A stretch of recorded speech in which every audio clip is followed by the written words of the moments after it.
Hello everybody and welcome into my latest live broadcast. Today it is the 28th of April 2023. It's Friday, and you know what that means. Every Friday at 1 o'clock Arizona, well, Phoenix time, which currently is Pacific time for this half of the year, there's always a live video. And it could be a review, it could be a build. I've done a lot of builds in my life, several thousands, tens of thousands, but they get a little old after a while, and I see what other content creators are building, and I just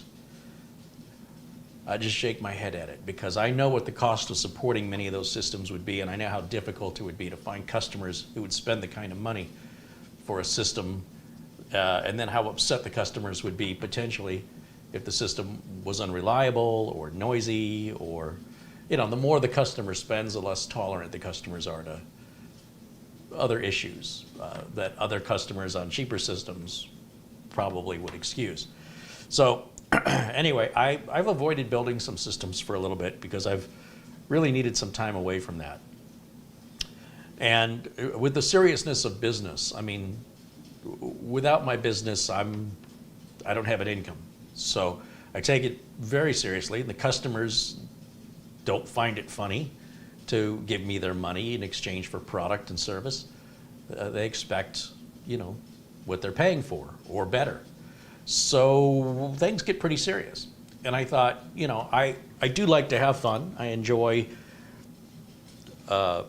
taking things less seriously, but it has to be for something that isn't riding on the line with my business. And so finally, after a while, it's taken me to get a little caught up with my backlog here, but I can goof around a little bit and build a system that I would never, ever sell to anybody, because it would potentially harm my reputation, because they might think, if that's the kind of system Carey sells, why would I want to buy a computer from Carey? And it's something, like I say, that's my whole business resides on being able to stay in business, keeping customers coming back, having customers refer me to other customers. I don't do any advertising, because when I have, it's all been a waste of money. So today's system is what we call a hot dog build. That's my own colloquialism. It's basically, the way I see it is, you might see a hot dog and it might look and smell good. It might even taste good. But trust me when I say this, you don't want to know how it's made. You don't want to know what's in there. A hot dog computer build is essentially parts that are bottom of the basement crap parts that aren't known for durability, reliability, performance. There is no redeeming qualities other than it was cheap and it looks pretty. So that's what we're building today. I will tell you, half of this build is sourced from AliExpress. I do not recommend you make any important purchases from AliExpress if you're here in America. It is a gamble. Number two, the other half of the products, the case, the cooler, the power supply, those were sourced from Amazon here in the US, from companies that I have had some concern about in regards to quality, but they all had one thing in common. They were unknown name brands, not known here in America. I don't know if they're known anywhere else. And they were much, much cheaper than what they should have been if they were provided by a name brand manufacturer. So I will let you know if I'm wrong about the case. The case was packed very well, I will say, a very large box. I was concerned at how big the case was. Maybe the case isn't that bad. I just don't know. However, I'm going to go with the assumption that I would never utilize these parts without much more thorough investigation before I would sell that to a customer and put my stamp of approval on it. It would have to undergo a lot of testing, and that testing includes putting it on site somewhere at my expense, and then the customer in return will let me know if there's any problems, and if the system becomes too problematic, I simply take it back. And then, of course, I know not to sell it to other customers.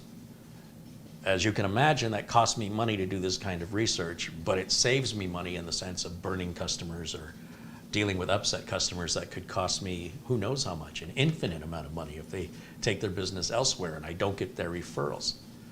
So we've got the ALSEYE computer case. All the parts, all the ingredients for the hot dog are listed in the video notes. Please read the video description, folks. There's nothing that bothers me more than people quoting everything I've already said in the video notes. It's almost like somebody says, "Don't touch me," and then they say to you, "Don't touch me.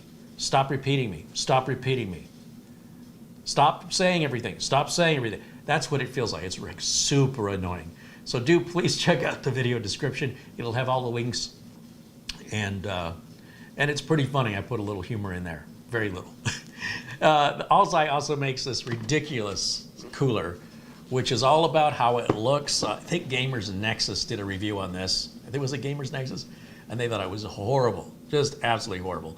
But look how cool it looks, and it was cheap. And of course, you need a big, deep case for this cooler to fit. For the power supply, we've got a company I've never heard of before. Could be good, I don't know. I don't trust them, but it's a fully modular 850 watt, what is it, 80 plus gold rated power supply from a company called GAMEMAX. I wouldn't put any expensive parts onto a power supply like this. There's a number of concerns I have with it, but for the hot dog, you know, we throw whatever meat we have laying around into the hot dog. Now for the RAM, we've got the ERYINGRAM and ERYING NVMe drive. That's sourced from AliExpress, rolling the dice. And I've got the motherboard that I tested earlier from AliExpress using an experimental Intel chip model 0000 that likes the blue screen on Windows 11 installs. So yeah, we're gonna have a relatively small motherboard inside of a pretty large case, mainly because of the depth we need for the cooler, but also mainly because it's gonna look bigger than it really is. It's gonna be all swole, when in fact, it's super, super tiny. It's like a big hairy dog, and then you wash it and it's a little tiny dog. It's a hot dog. I did not get my chat room up here. Give me just a minute and let me set up. Oh, where's my chat room? Bear with me just a moment. Just a moment.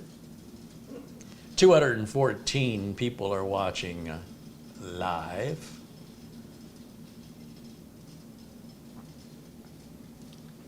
All right, welcome in everybody. And it looks like I missed a contribution here.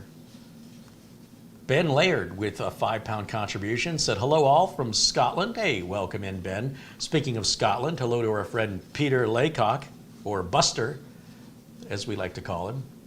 Thank you for your contribution earlier before the broadcast, Buster. Elijah 52 Dickens renewed membership and is now a member for 7 months. He says, "I love the channel since I started 6 months ago. Love you, Carey. Happy Friday. It's been a little bit, been missing the live streams.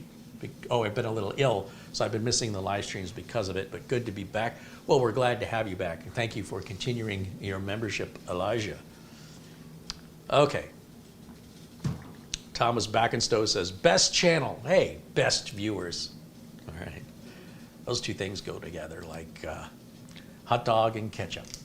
All right, so this is our case. I'll just give it the old 360 here.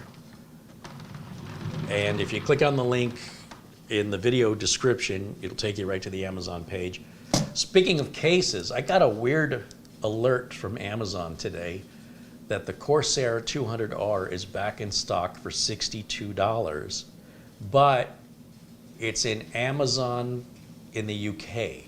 So it's another $60 to ship it. Well, I'm not gonna spend $120 for a Corsair 200R case. But if you are watching me in the UK today, the 28th of April, 2023, in your country,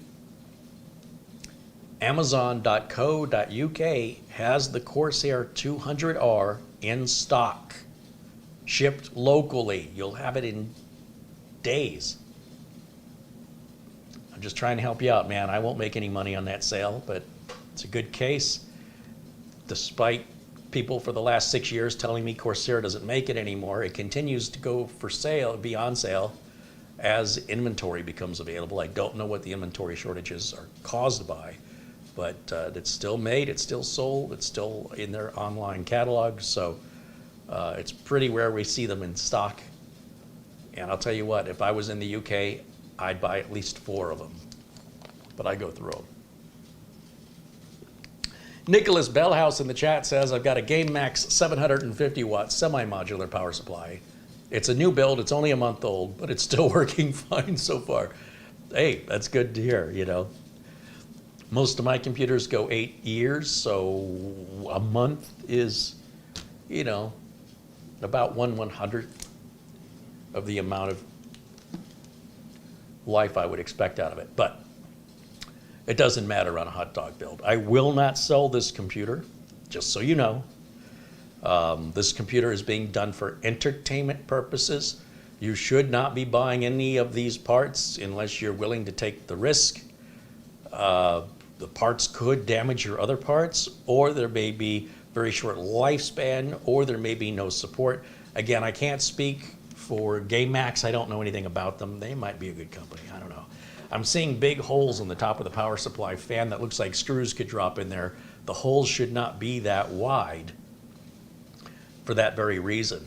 That's how it looks in the photo. I haven't unboxed any of this, so we'll have to just wait and see how it goes. Now, I was in a previous live broadcast trying to get Windows 11 installed on that ERYING motherboard, and it won't go. So the SSD and the RAM I've got on there, those are going to come out. We're going to replace it so it's all ERYING branded, because I want to show that off like it's Louis Vuitton. And then we'll do a clean install of Windows 10, which I imagine will install fine. And then, actually, we'll go ahead and mount everything in the case the way it should be. And then we'll do our install. Normally, I do the install so that you can see everything getting installed, but we're not going to go through that today. This is not meant to be an educational how to build. This is an educational what not to do. Don't buy these parts, don't build this system, don't spend so little money and think you're going to have trouble-free, reliable, secure money savings. It's not smart. It'll cost you more money in the long run, statistically speaking, to do a build like this, more frustration, more downtime. And while it's entirely possible you could build this and never have a problem with it, it's statistically unlikely. But it's your money, it's your gambling. If I wouldn't put my name on it, it's not good enough for me, shouldn't be good enough for you. However, you've been warned. Do what you want. It's your money, it's your time, it's your data. They're your parts. If you want to smoke them, smoke them. I'm hoping to do this so you don't have to.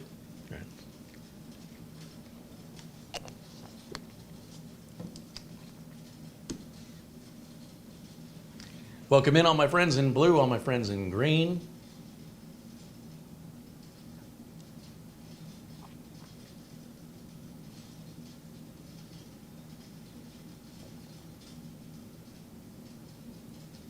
Just scrolling through the chat before we get started. How's that close-up camera charging? Is it still charging? I'll just grab it and use it whatever charge it's got, and we'll start with some close-ups here of getting this thing unboxed. It's still yellow. Yeah, well, we're going to put Camera Girl to work. That's what I think we're going to do. What do you say? Should we do that?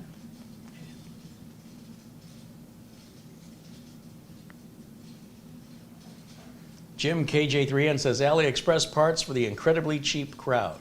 Oh, it's worse than being incredibly cheap. Because when you're done with all your investment in replacing parts at your own cost when they fail or don't work out of the box, you will likely have spent 2 to 3 times more than actually just getting it done right the first time. So Well, it appears to be cheap. It's actually, in most cases, far more expensive to build a computer like this. And it's cheaper to simply get name brand parts that are warranted through reputable manufacturers, where it's all going to go together, presuming you pay attention to what you're doing and you don't drop anything or hook anything up incorrectly. It's likely just going to boot, you're going to install without blue screens, and it's going to run for years problem-free. If you want to go this direction, this is more of a technical exercise for people who want to challenge their technical ability. If you feel like you'd like to have a little fun with a technical puzzle, the good news is it'll cost you about 2/3 the price of what a reputable, properly built system will cost. So as long as you're of a technical mindset and you look forward to the problems, this will keep you very happy. Again, I want to reiterate, I don't know much about the case. It may be a quality case, and I don't know much about the power supply. It may be a good power supply, but I also don't know about what kind of support you would get. Not that you need support from a case, but you might need support from a power supply. And if a power supply spikes, it could kill every component regardless. And there's not much power supply manufacturer is going to do to help you on that. They'll send you another power supply, but your fried motherboard CPU, your fried RAM, your fried SSD, your fried video card, those thousands of dollars are on you. That's not on them. So choose wisely and understand and accept the consequences of your choices. Have I emphasized this enough? All right. We ready for the close-up camera? Yeah. All right, let's get it hooked up. Already hooked up. You're plugged in, turn on, Already plugged in. and we can switch over to close-up camera. Come on over. Just a second. Is there a problem? Okay, that's good. All right, here we go. All right, so parts. Pretty cool looking cooler, huh? Kind of wonder what it's hiding underneath all of that. Fronting. That's what it's doing, it's fronting. It's not that good of a cooler. Here's our ERYING branded RAM, 16 gigs a piece. 3200 speed, fresh from the AliExpress boat. There's our solid state drive, also made by ERYING. 1 terabyte, PCIe Gen 4. Oh, you think we're gonna set any speed records with that bad boy? Underneath it, here's our power supply. Look at the size of these gaping holes.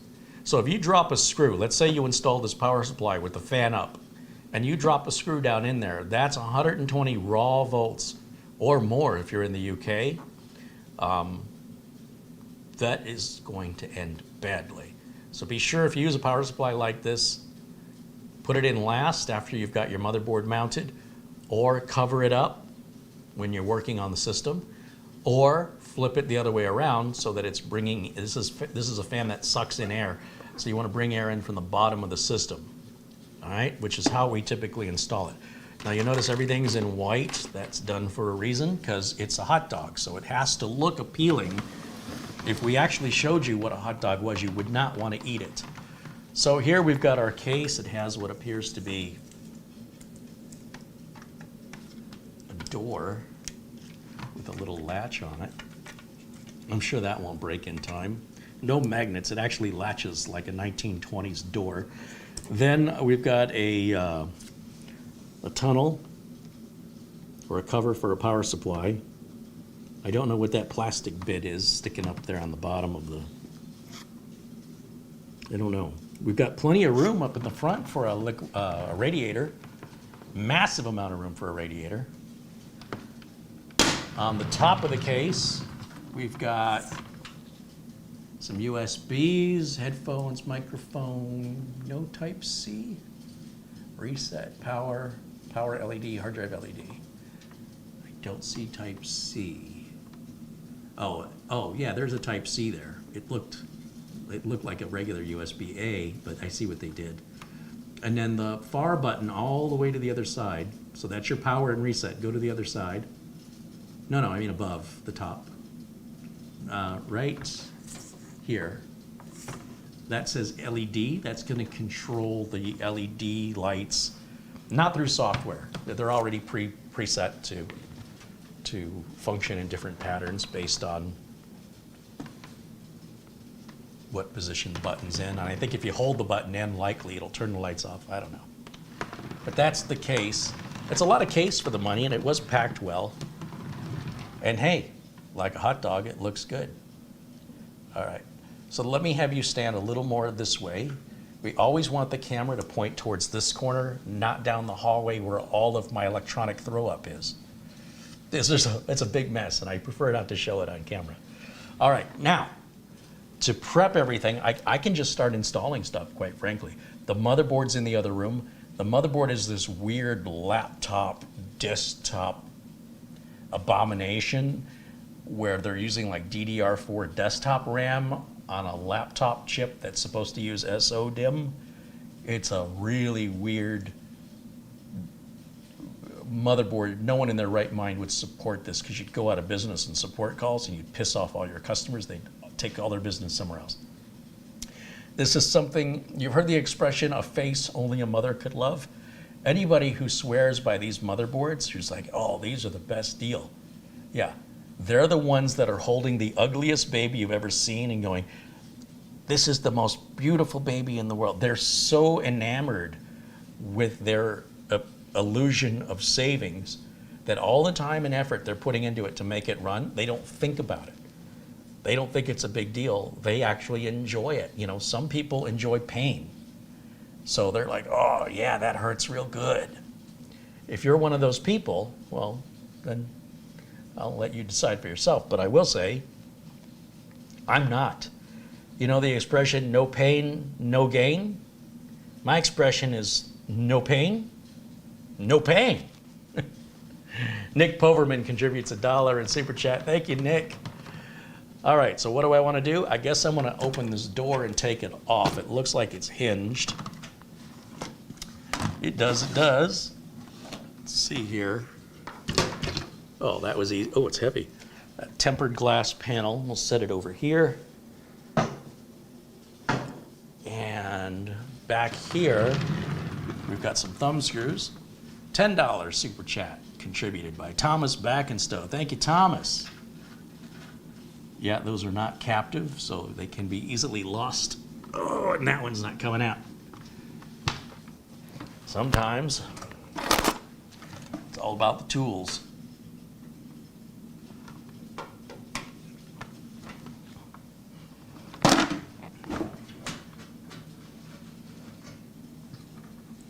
Set those over here, where I'm sure I will forget where I placed them later. Take that off. All right, we got some cable management room in there. What do we have for fans in this thing? We have a rear exhaust fan, looks like, is that 120, 140? I think it's 120 millimeter. And that's it, nothing else. Now this whole thing should light up, I think this lights up in RGB, I think. It does. So it wouldn't make any sense for me to add any fans to this, but we have a lot of room for a radiator for liquid cooler up on top, or right up front there, there's a ton of room for a radiator to go even further down. So you could put them. As far as that goes, the case is equipped nicely. Here on the back, I see two removable trays for 2.5-inch drives. We've got our front port umbilicals. You're gonna see a power connector to light up the RGB. And this is probably, yeah, this is our header for the USB, and the switches is all coming up from here. But where does the RGB come from here? Oh, okay, so this uses a standard ARGB connector, which many manufacturers like Asus and whatnot use. If you do want to control that rear fan, the lighting on it, through your motherboard that supports ARGB. But there, oh, we've got one here too. So maybe you can control this RGB with a proper motherboard. But of course, we're not going to use a proper motherboard. We're using an ERYING motherboard. How do you say that? Earring. Earring? Earring. It's an earring? Earring. Eerie. Crying. Just change the E to a C. It's a crying. Did that. So if you pronounce crying, then if you just change a C to an E, it'd be.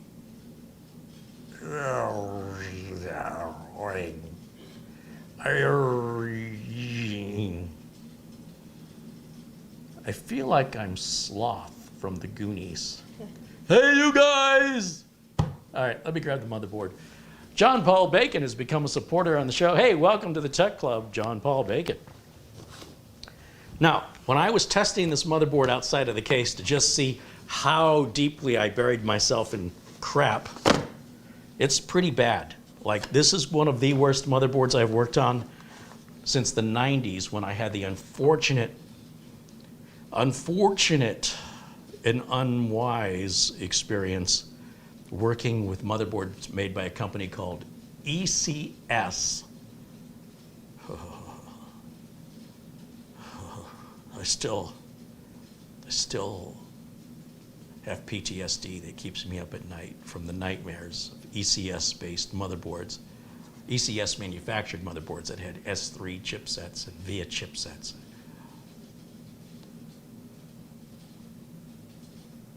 It changed me. All right, well, ECS obviously could not maintain a business model of making crap.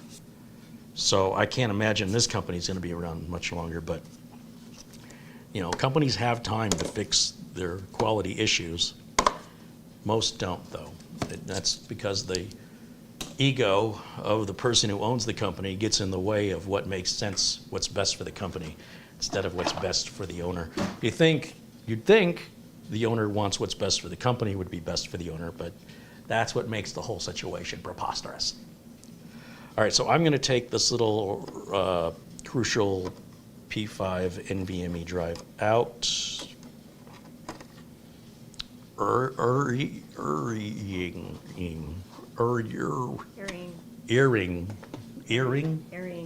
All right, so here's our ERYING ERYING.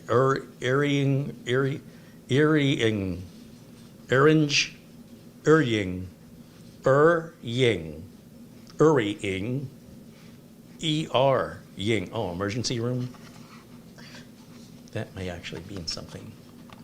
Elijah Dickens with $20 in Super Chat says, I read about one of the pets who passed away. Well, thanks for breaking that up. Elijah 52, thank you for the contribution, but I'd rather not talk about that. All right, so let's get this cracked open. As you can see, I've never opened it before. I've never dealt with ERYING parts before. Hey, there's Buster with a 10-pound contribution joining us all the way from Bonnie, Scotland. He says, good evening, Carey and Marlena and everyone in the chat. All the best from Scotland. Hi, Buster. Cheers. Cheers. Okay, can I open the box? That'd be a good first step. Hey, it looks like an NVMe drive. Now, what cracks me up is if you go to the AliExpress website, it says this is for laptops. So apparently they don't use these in desktops, only in laptops. But it'll be okay because this is a laptop CPU on a desktop motherboard. So that is the dumbest thing. This is for laptops. I wonder if they make a desktop version of this storage drive. All right, that's in.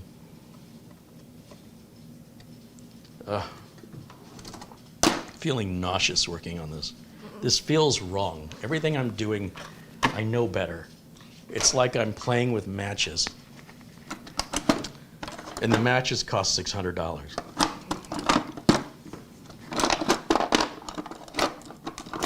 Somewhere in here, I have a flat blade screwdriver that I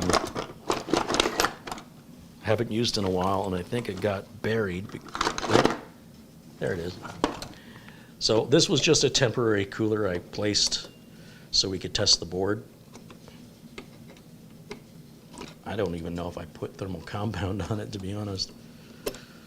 Why would I waste 30 cents worth of thermal compound on this? Oh, I did waste 30 cents worth of compound on this. All right, let me clean that up. Mark Gaines contributes 10 pounds. Right on. Thank you so much, Mark, for your continued support. Mark says, also sent you a gift card. Oh, awesome. I'll check that here in a minute. Let me get this cleaned up first. Get this cleared up and out of the way.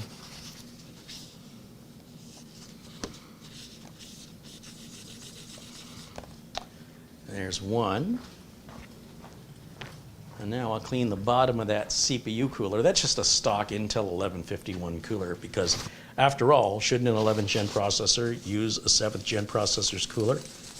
I told you, this thing's an abomination. It's part laptop, part desktop, part new and part old. I don't even know what you'd call it. The Sloth. I don't know. Sloth might be a good name for it. Or it might just give sloths a bad name. Not quite sure on that yet. Have I emphasized my attitude about this entire process? This is like watching a cooking show on how to make a hot dog. Here you can see how to make risotto. And on this video over here, you can learn how to make beef Wellington. And over here on the Redneck channel, we're making hot dogs out of whatever roadkill we got laying around. Enjoy your cat, rat, dog.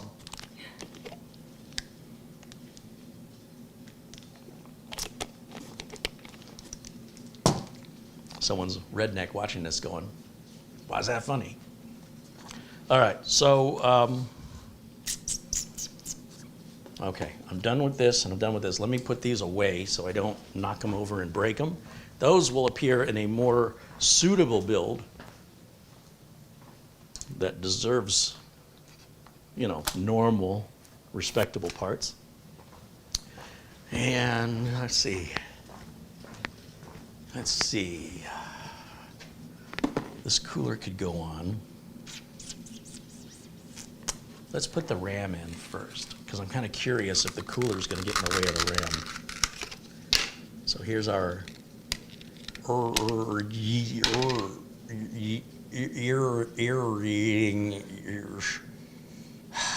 There's our RAM.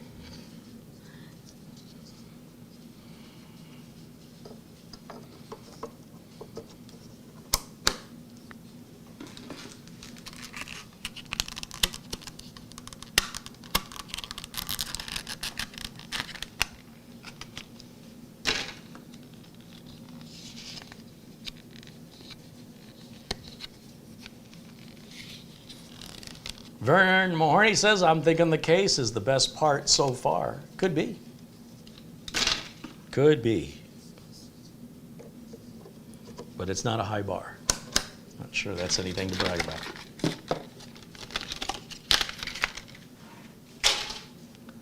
All right. Now we're all branded. ERYING motherboard, ERYING SSD, ERYING RAM. ERYING. Is he having a stroke? No, he's saying ERYING. Oh, wait, are you having a stroke?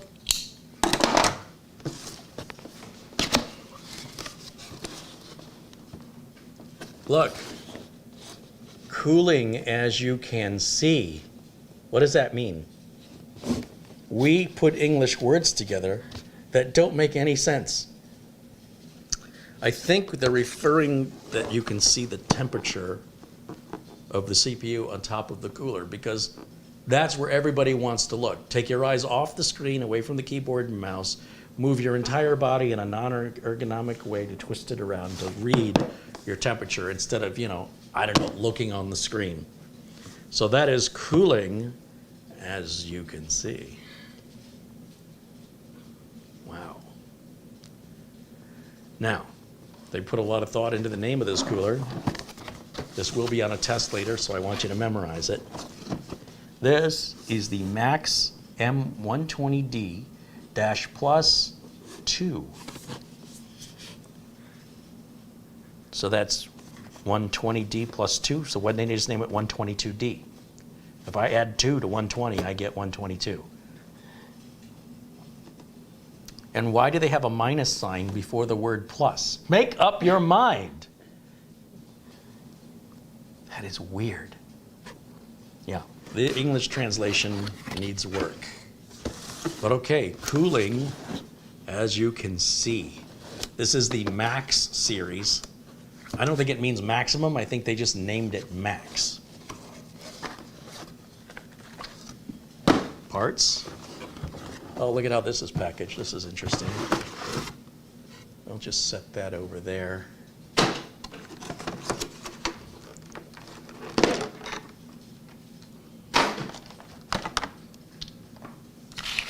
Yikes. Why does this have... Oh, wow. So they want you to plug that in like it's a liquid cooler. That's dumb. LEDs don't need that much power.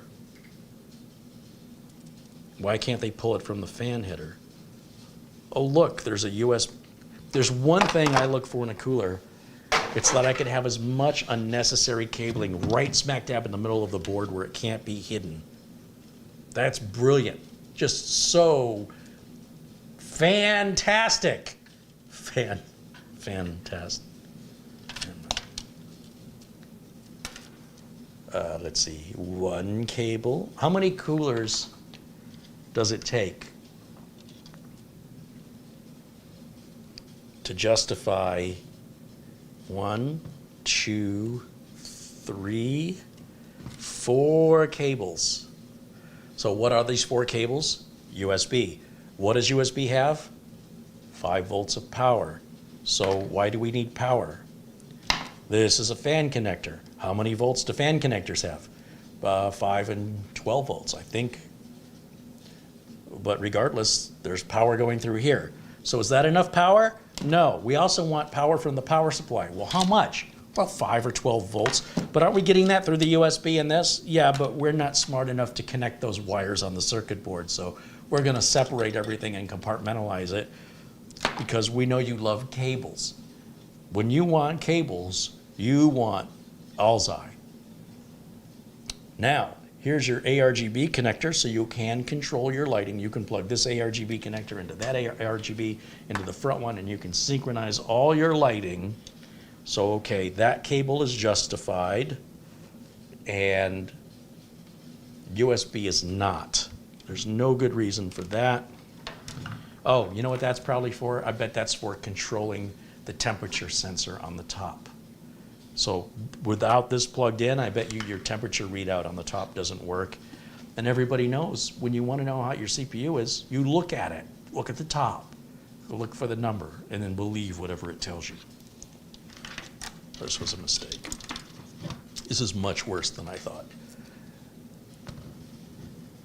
Peel that off. Okay, so how is that going to fit?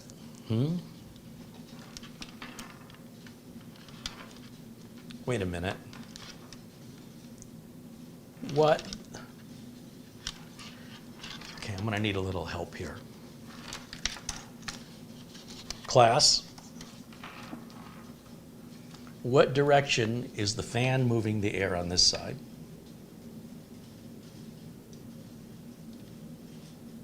It's moving it towards me. Class, what direction is the fan moving the air on this side? It's blowing it towards me. So what you're telling me is these two fans are fighting against each other, pushing the air into the middle where it has nowhere to escape, because we all know when you want to feel refreshed and you want to feel cooled down, sit between two fans. Actually, it does sound kind of refreshing.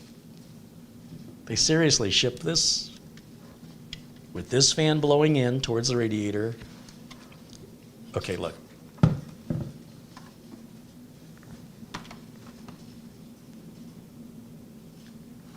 The idea of a radiator is for air to move through it. If you look at the front of any car that's not electric, it has a radiator on it. I guess electric cars probably do too, for the battery cooling and the air conditioning. But a regular internal combustion engine car, there's a big radiator right in the front. It's not in the back. In fact, if you put a car in reverse and drive it for about a half an hour, it'll likely overheat because there's no air going through the radiator at the front of the car when you're driving it backwards in reverse that long. Little fact.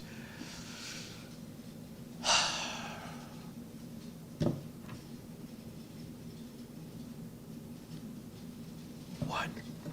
I'll bet you this cooler runs better taking one of these fans off. I don't know that they can be reversed.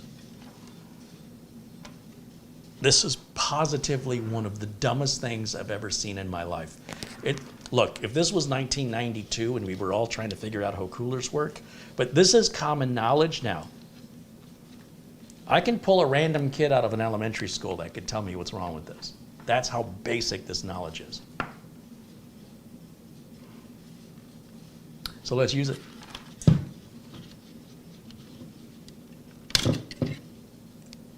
It's got a little free sunglasses that come with it.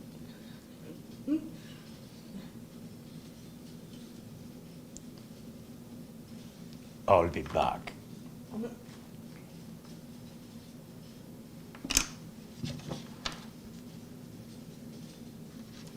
What's in there?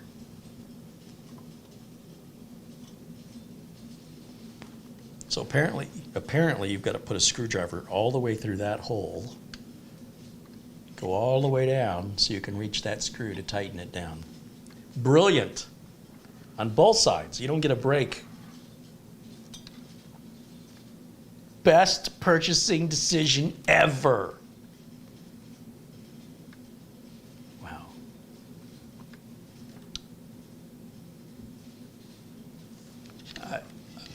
I'm feeling nauseous. I think I need to go lay down.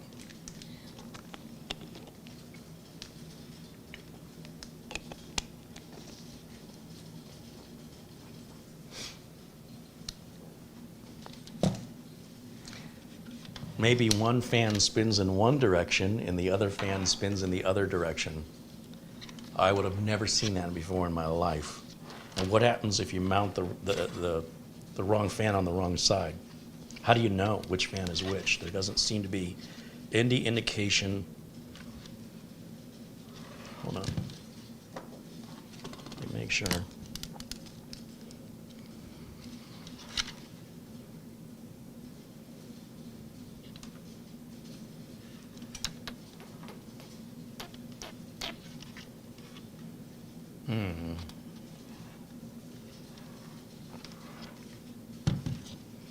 Let's try something.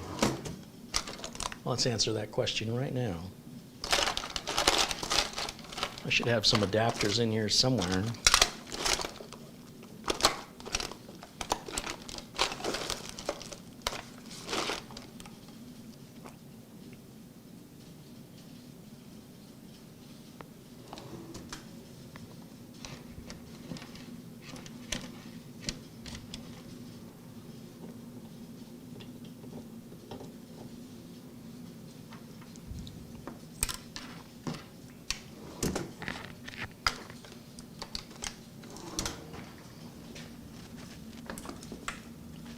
Wishful thinking right there.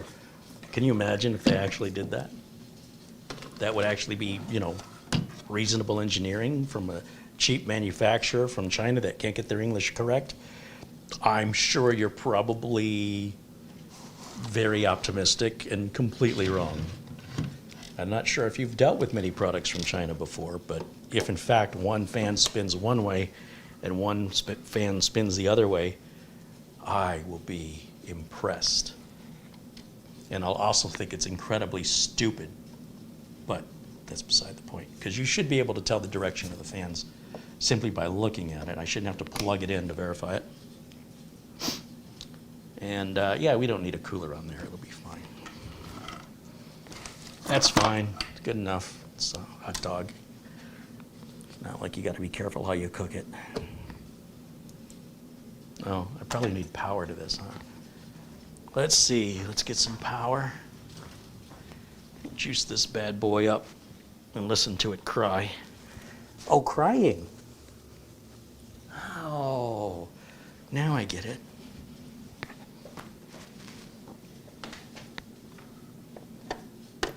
All right. This CPU won't get that hot from what we're doing, so let's just see what's going on here. Okay, that fan is spinning towards me. All right, you see that fan is spinning in a counterclockwise direction. And this fan on this side is facing the other direction. Did they just flip the fan around? Man, that's an interesting idea. Let's see.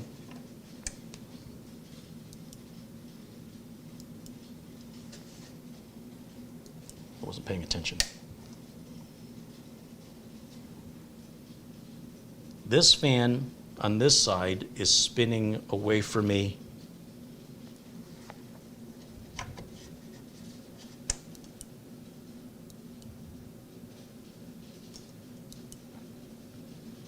And this fan is spinning towards me. Interesting.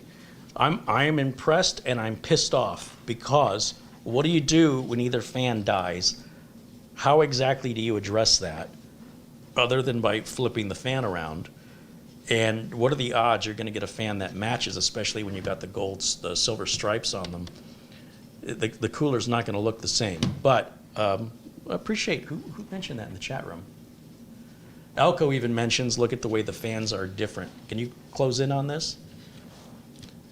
So look at the direction of these fan blades. So to the viewer's perspective, the cupping is on the right side. And if we turn it around this way, the cupping is kind of hidden. It's behind. We can't see the cupping anymore. So it's almost like they flipped the blade around the other way, the fans. See, this is like the underside of the fan, and this is the front side of the fan. This is what you would normally see. That's relieving my anxiety in regards to the fans blowing air against each other. So that is not an industry standard. They're just making something up here that's, because it's not standard, means you'd have to get replacement fans for everything to match aesthetically. How are they even wired together? Because they're both sharing the same power connector, right? So how do they plug in? Because both fans share this one connector. You're not just going to add another fan, are you? Because where's that fan going to plug? Somewhere underneath all of this plastic, those secrets are hidden. All right, so look, these are all non-standard, really bizarre. If you want to think that's superior, I'll let you have it. The last thing you want as a field service technician is to have to do a 2-minute and 30-second CPU fan replacement, open the customer's computer and find this. What are you going to tell your customer? I don't have those kind of fans. I don't know where to get those kind of fans. Changing this fan out in labor will cost more than buying a whole new cooler. How about I just go out to my vehicle, get a standard cooler like a ALSEYE Mugen 5 or something, slap that on there and we'll call it a day, because that'll be faster than trying to replace this fan. This is a disposable CPU cooler for all of those reasons. For you to have to replace one of these fans, you have to source one, you have to dismantle this plastic housing, and then we have to see if these fans are soldered together and you have to solder them, or if there's actually a connector in there. And if there is a connector, is it a standard connector? And will the replacement fan come with that connector, or will you have to do more soldering? Hot dog build. This is a good way to put yourself out of business if you want to start your own business, sell stuff like this, and then when they have problems and it's your job to fix it, you can kiss the rest of your day goodbye, and any amount of business you were going to make that day, any amount of money, it's gone. And then you got to reassure your customer that you don't sell them crap. I'm sure this is a one-time thing, and when they call you a month later with the next problem, not only are you more pissed off because there's another day you're not making any money, they're even more pissed off because there's another day they're down, and they'll probably never buy another computer from you again.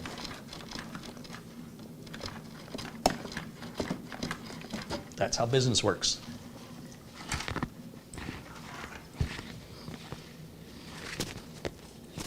Okay. All right, let's see what we got in here. I bet there's a long tool to screw those screws down. Let's see, what do we have? We've got thermal compound. We've got some standoffs and back plates. Some instructions. Let's see how useful those are.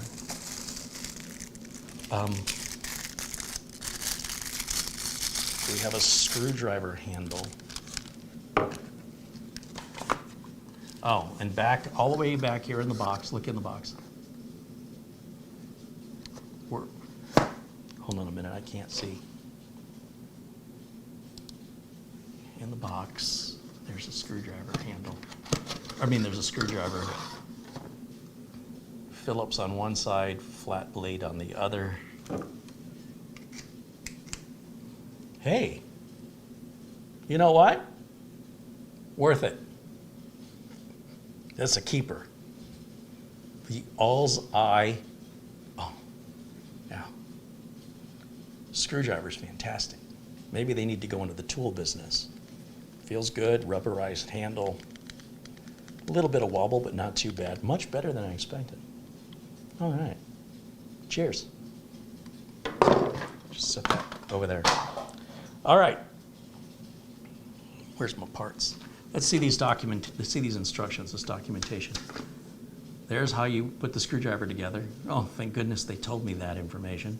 Here's how you put thermal compound down. Apparently you have to spell out W or 2-letter ends. That's A and that's B. AM4 and AM5, we're not doing any of that. AMD, AM4, AMD, AM4. Hey, instructions don't look too terrible because they didn't use any words. It's all AMD. Intel, 2011, 2011. We need like 1151. Okay, this one.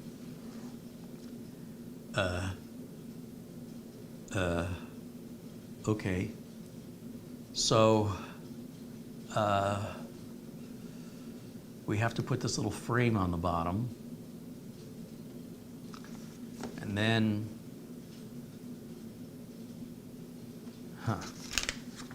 it's time for my glasses. If this was a Mugen 5, it would have been done 20 minutes ago.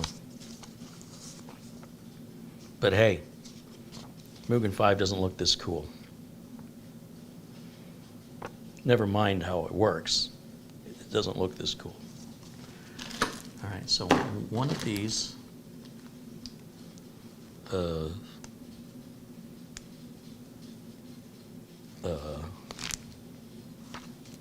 says AM5 on the package.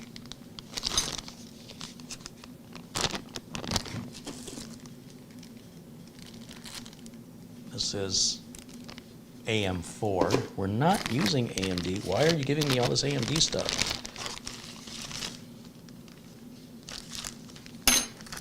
AM5? What is this? Back plate, screw, and nut. For what? And this is a mystery bag. I just don't know what that's for. That says it's for AM5. And this says AM4. Oh, but it says Intel here. So this must be the plate.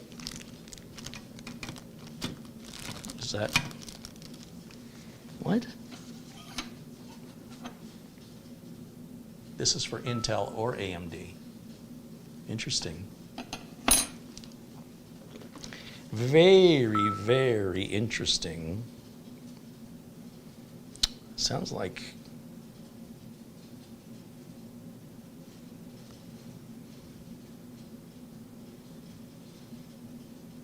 oh, I have a delivery today. I have a delivery.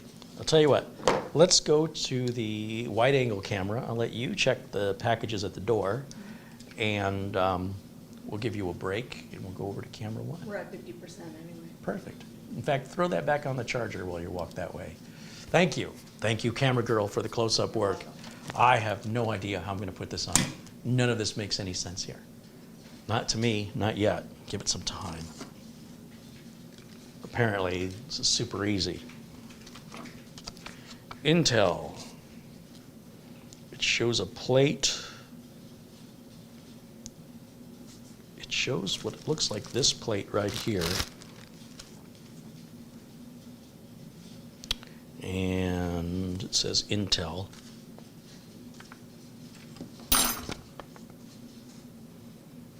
It shows standoffs, which look like, well, these other standoffs say AM5. So there's only these other standoffs which have a longer end and a shorter end. So I guess that's for Intel. Like they only labeled things that were AMD. This says backplate screw kit. Wait a minute, do I use this one or do I use this one?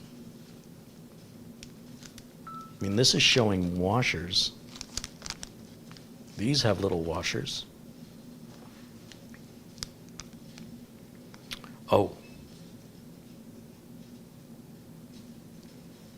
Weird. This is a level of weird, like the likes of which, this is really overly complicated. So essentially, what they want us to do is assemble the screws into the right orientation, and you're just supposed to know how to do that with 8 different socket possibilities. Okay. Okay, sure. Why not? Where's that gonna go? Let's just look at it this way.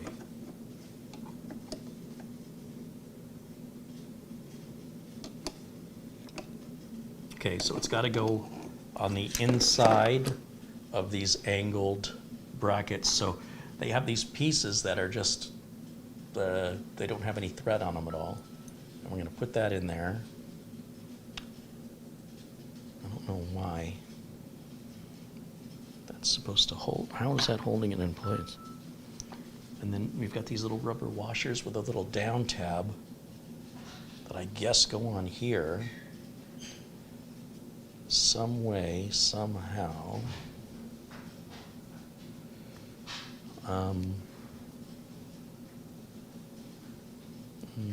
No.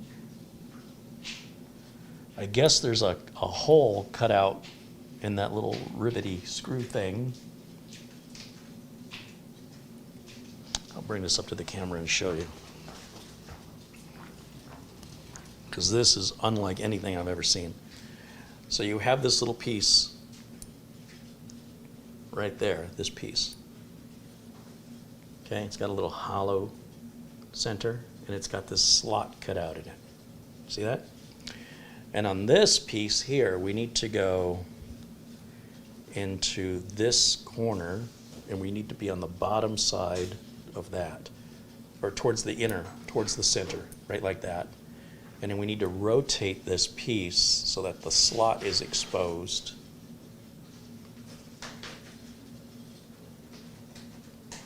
And then you have this little washer that's going to hold it in place, this little plastic washer, which has this little nub sticking out.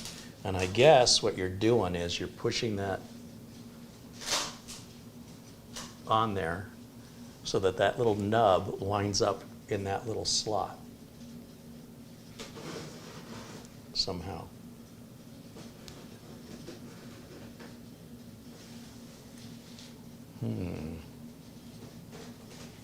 What'd you do today? I spent an hour and a half watching a guy put a cooler on. Totally worth it.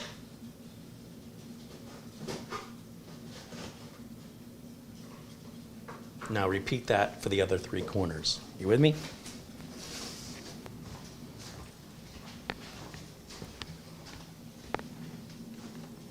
Documentation when you have Uncle Carey around. He'll just make stuff up.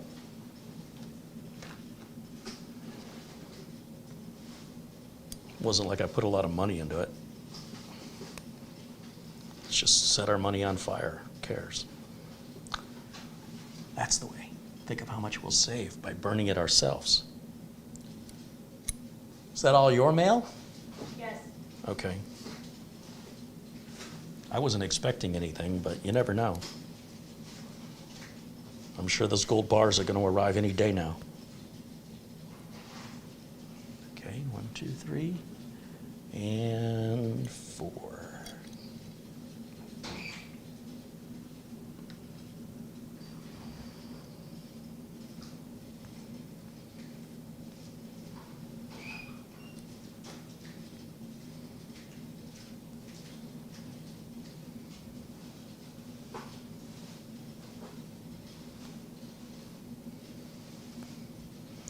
Now, just to verify that this fits, I'm going to put the screws in the right holes. I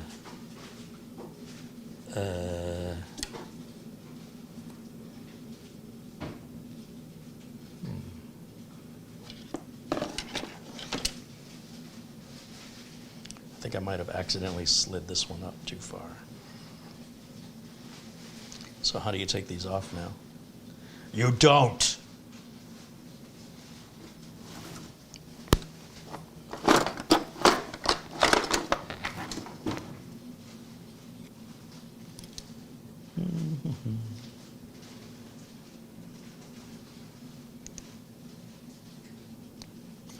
Save money when your time is worth nothing.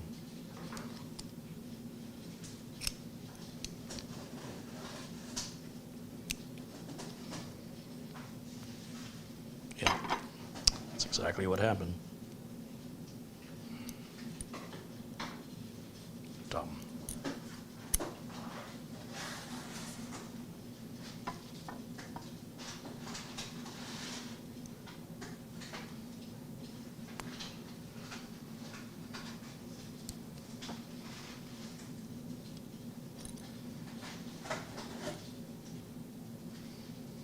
It's the most riveting live build I've ever done.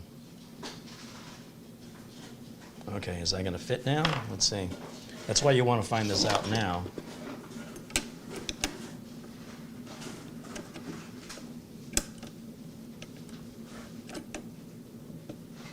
think it's going through.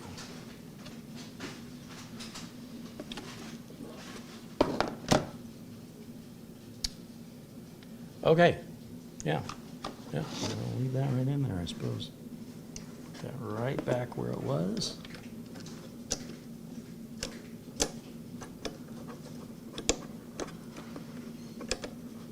Just like a 4-fingered glove. Fits perfectly. The little adjustment. Okay. Bryce Hosking joining us in the chat. Says hello.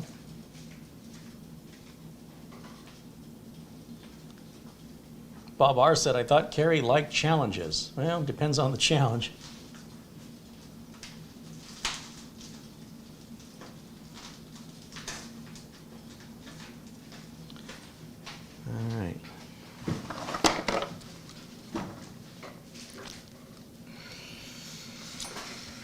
I need an aspirin after this. What does it say I need now?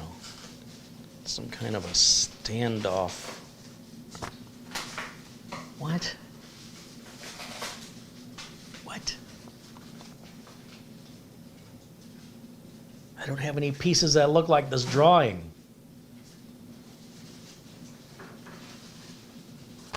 Didn't this say AMD? No, it didn't say AMD. I guess I have to use... Oh. No, wait, what?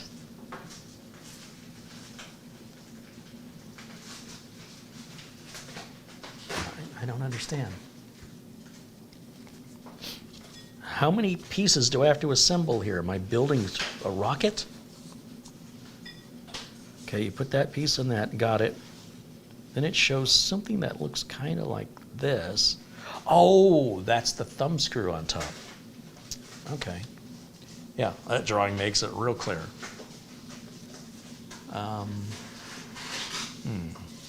So I guess you take this plate and place it over. Oh, that's great. That's great, isn't it? It's not going to fit. Maybe you got to put this in first.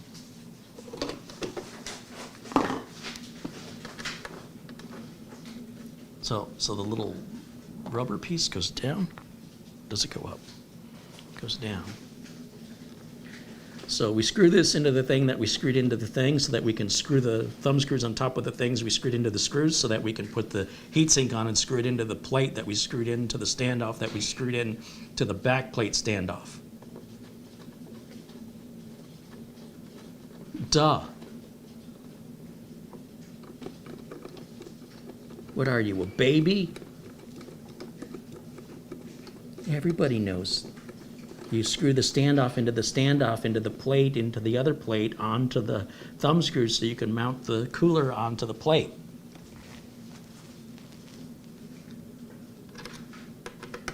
This guy's special.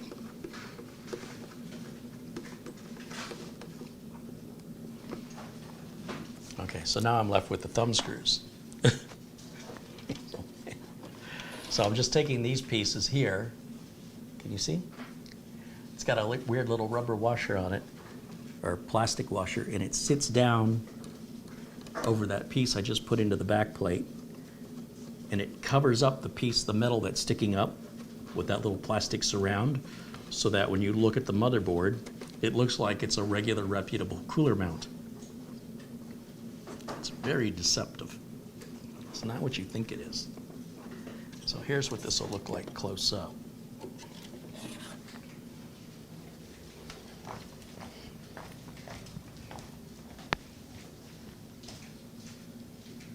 See?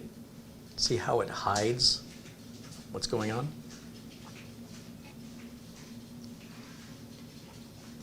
You would never know that that just wasn't a simple install.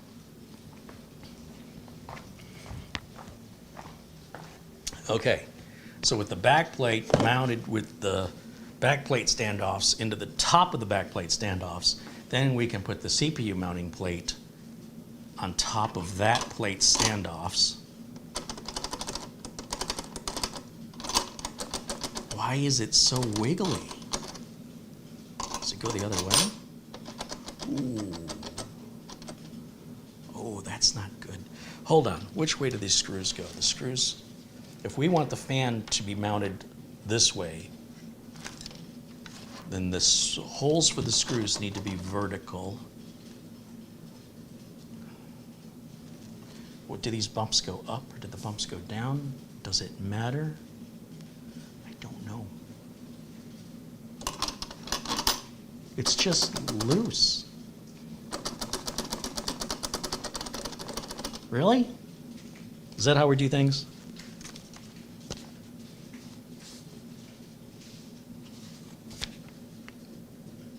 I can't tell if the bumps are up or down. I just don't know. I don't even know if it matters.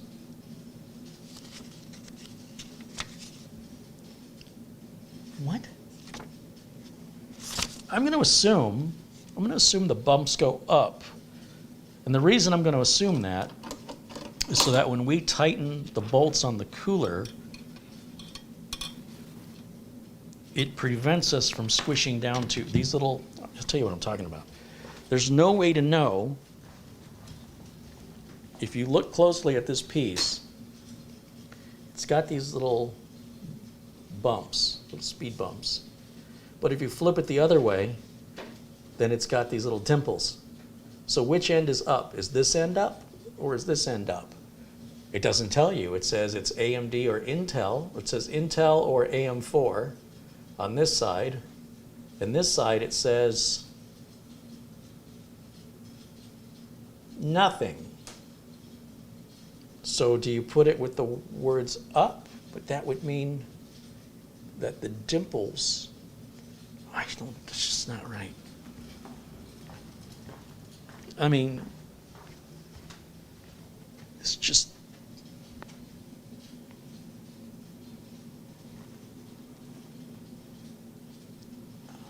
I don't know. I want to put it with the bumps up, but I also want to put it with the words up.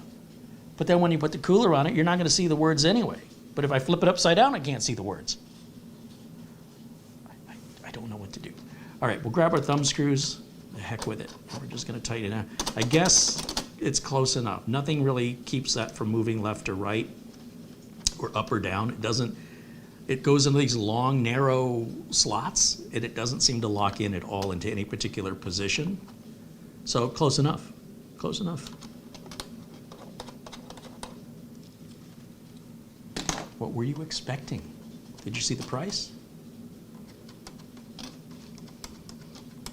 It's a bargain.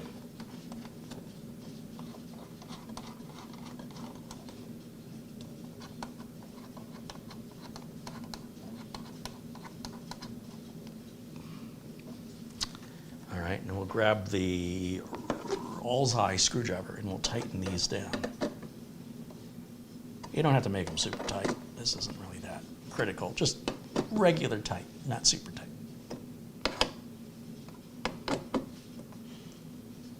Okay. Now,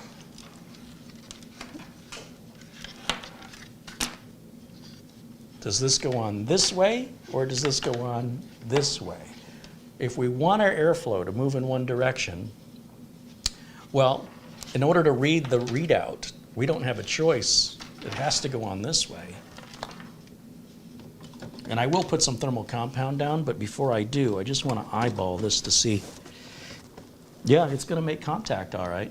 And then the screwdriver will have to go all the way down like that. Yeah, okay. So then these parts we don't need and that we don't need. Thermal compound.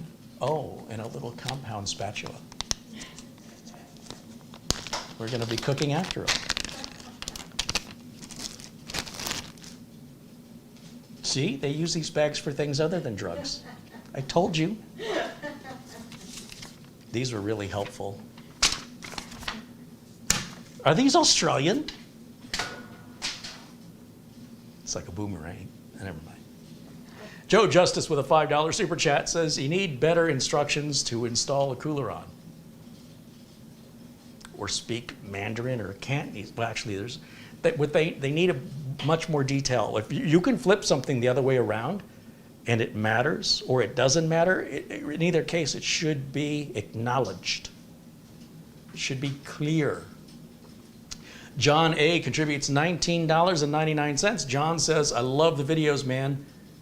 Keep it up, champ. Hey, thank you, John. Your flattery will get you everywhere. I appreciate you supporting the channel. And I hope none of you build what I'm building unless there's something wrong with you. In which case, have fun.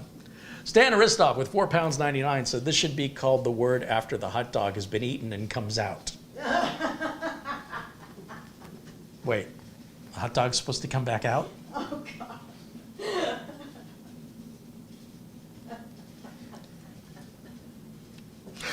Gary Tatum with a $20 contribution said, I'm just pitching in on the barbecue. I got the buns ready and waiting for the dogs. By the way, I'm pretty sure it's pronounced ERYING. Might be onto something, Gary. Thanks, Gary. What is that? Is that what you said? Yes. ERYING? Airing. Error. Airing. Error. Airing. ERRORING. Airing. Erroring. Rolls right off the tongue. Like a hot, just like a hot dog. Crying.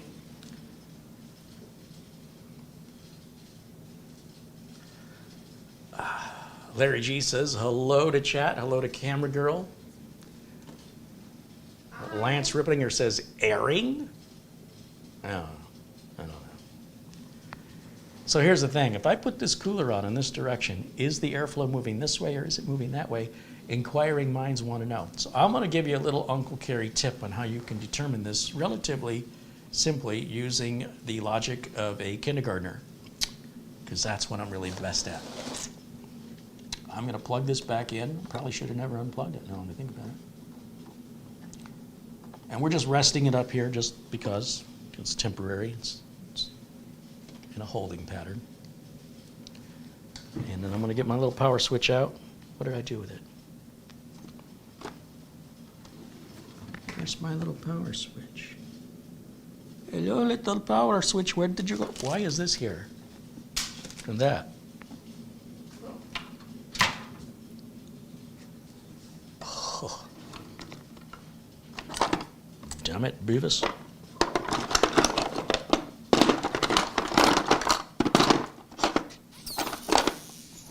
I swear I put my power switch back in the corner. When I look in this drawer, I have 7 power switches, but I specifically want the one I was using. Where did it go? Oh, it's on the floor. That explains it. All right. Story of my life. Let's see. We're going to need a bigger countertop.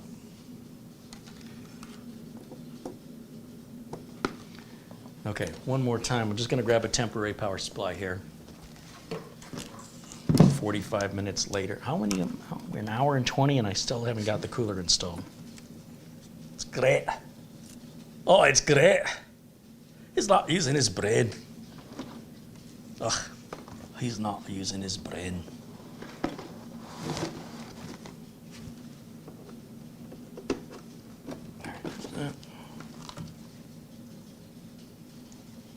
And this one will go here.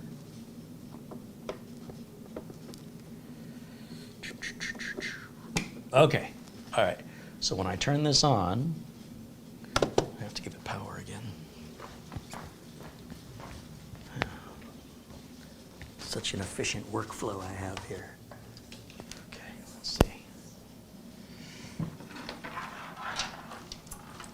Plug that in over here. Turn that on. Okay, okay, okay. All right, okay. So how do we know which way the air is moving? Well, you can grab a piece of paper. Paper? Where's the paper? Paper. Just tear. This is a technical tool you're going to need here. I think you know where this is going now. I've given the secret away. Let's turn this on, and let's see if this fan blows the air away. It is blowing the air away, and this fan is drawing the air in. So that is the proper orientation. We want the air to come in from the side where the power connector is. And we want the air to push out on the side where the I/O is, where the USB ports are. And as you can see, that is the proper airflow with the ALSEYE. So they've done all that correctly. We don't want the chip to overheat. Just leaving it on for a few seconds doesn't hurt anything. All right, we're done with that. It's no waste at all. Okay, and I don't hopefully need to use that ever again. All right, so do you guys have any questions for me before I complete the cooler install and then mount this motherboard into this case? We'll put the power supply in and we'll start to install Windows 10 on the brand new RAM and brand new SSD that I just unboxed in front of you. They have no partition and no format. And then I'm not going to worry about cable management until this thing runs. So that might not happen today unless the gods are smiling upon us. Stan Aristoff suggests toilet paper may be more effective after the hot dog.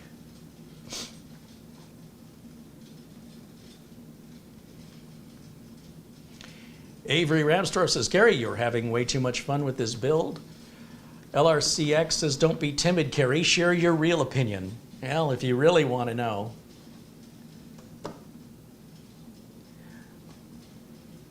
John A. with another $19.99 contribution says, Carey, you clean up those bags like my kids clean their rooms.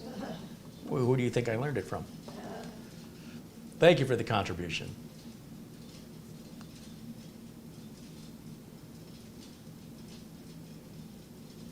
Okay. All right. Thanks, guys. All right. Now it is time for the thermal application, thermal compound application. So let me clean this. I don't know why I'm bothering, to be honest. It's really not going to make a big difference. Oh, when we clean all that mess off, it might get 1 degree Celsius cooler. Might not. Don't be so negative. That's a very negative thing to say.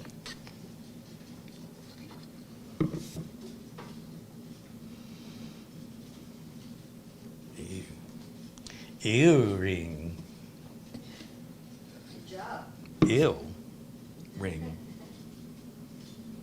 What is coming off?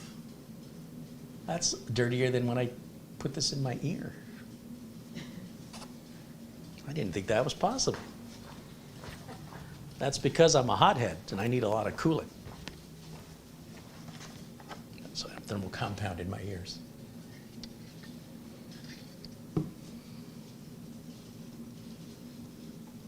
What is this? It's perfectly clean and yet it's coming up completely black. That is the most bizarre. What is that? 30 minutes later, Q-tip number 75. It's still coming up. That is weird. All right, well, we can spend the rest of the day doing this until nothing else comes up, but then I think I will have worn down whatever this they're calling copper is. I think I'm actually taking a surface material off. Look, nobody's ever going to see this, so just tell them it's clean. Not like the cooler's going to work any better. Hey, don't worry that your engine in your car's a piece of crap. We'll put some really good gas in it.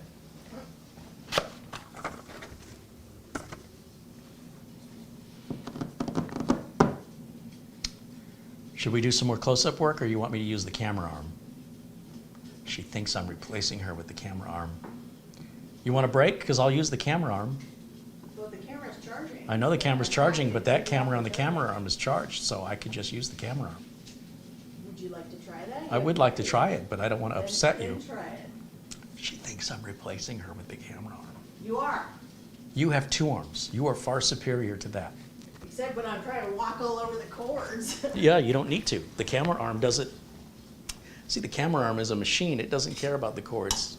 It won't get in the way. And then we'll just use the HDMI cable that the close-up camera was plugged into. And we'll plug that in here. Look at the behind the scenes. Who else shows you all this stuff? Not only show you how I build a computer, I show you how I film it. Come on, guys. Talk about transparency. This probably needs to be straight, though. All right. Let's see if it works. See, you don't see me very well because the camera's in my way, but when I switch to that camera, then you'll say, hey, that's kind of cool.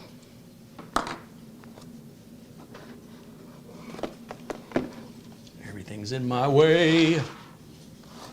Out of my way, jerk face. Look at me go. I'm so smart. By the way, this camera arm was made possible by contributions to the channel. And I just want to shout out again Peter Laycock and our friend John Wilson, who have been very, very generous.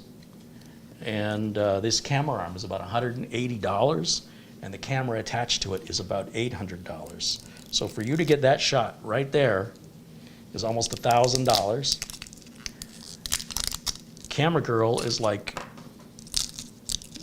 feed her some cauliflower and she's good for the day. That's way cheaper.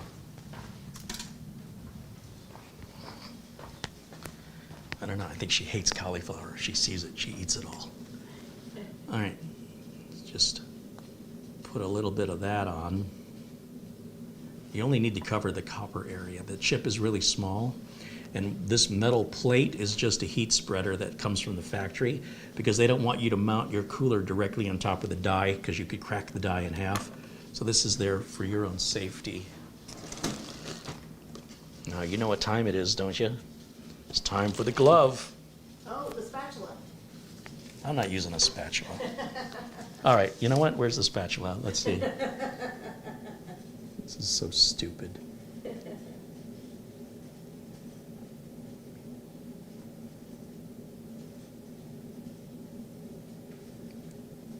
Are you serious? People do this? Look, this is the dumbest, most difficult. Oh, it's so ginger. I want to be so careful with my thermal compound. I better use a tool for that. Oh dear, it seems that my spatula is spatchtastic. It's the Spatchtastic's plastic spatula. Okay. This looks like a piece that was left over from a model kit. Then they said, hey, we could reuse that. Use every part of the oil, petroleum-based product. No. This is going into the trash can. That is the dumbest thing I've ever seen.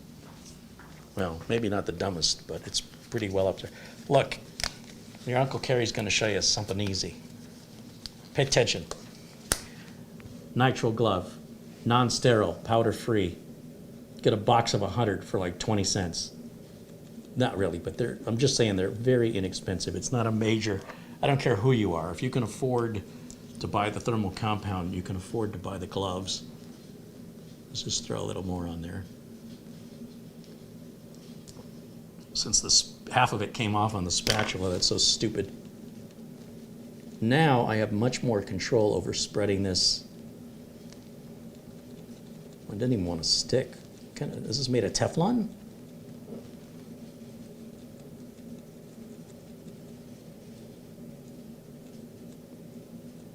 Oh, you know what it is? It's the thermal compound. Look at that. It's like old. It's terrible. See how it's kind of dry when I drag my finger? Do you see how it leaves a bald spot? Not on my head, on here. That's a sign of old thermal compound. So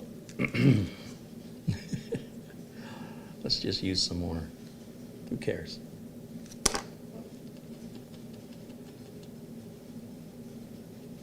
You ever tried putting frosting on a cake that hasn't cooled? It's kind of like that. You know what? I can't do this. This isn't, even joking around, it's too far. What is this? T9 plus thermal grease, 13.5 watt. I don't even know what that means. Made in China. Oh, that explains it. All right, let's just waste some more precious resources pointlessly. What I saved on the parts I spent in paper towels. Dumb. Dumb, dumb, dumb.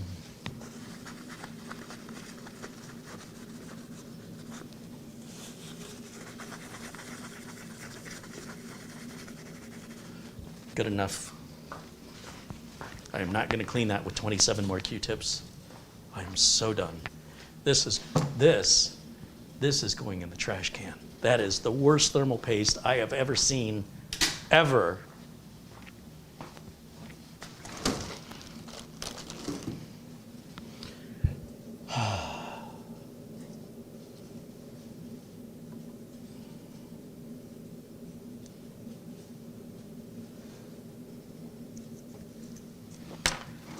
Thank goodness these inspection gloves can be used multiple times.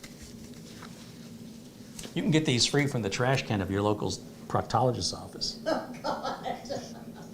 You don't have to pay for them. They're right in the back in the dumpster. You take as many as you want. They don't care. That is not good advice. How do you know? Have you tried it? I don't think I will be trying that. Now look, when I smear this thermal compound around, you see how it doesn't like bunch up and leave a bald spot? It's fluid. It's, what's the word? Viscous. It's not dry like that other stuff was. When it's dry like that, it doesn't smear very well. And you know, you don't have to get it. Some of you have OCD and you're watching me put this on the copper plate and you're like, oh, you went outside the edges of the copper plate. Well, this entire thing is a heat sink.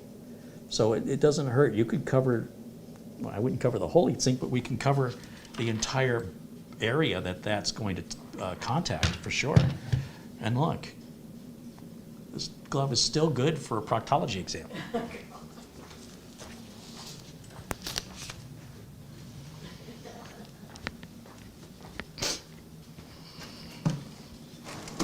No, you shouldn't do that. You'll totally wreck them. You shouldn't laugh at that. That was terrible. It was terrible. Now I'll just put this on top of here with the rest of the fire. Okay. Ooh, screwdriver.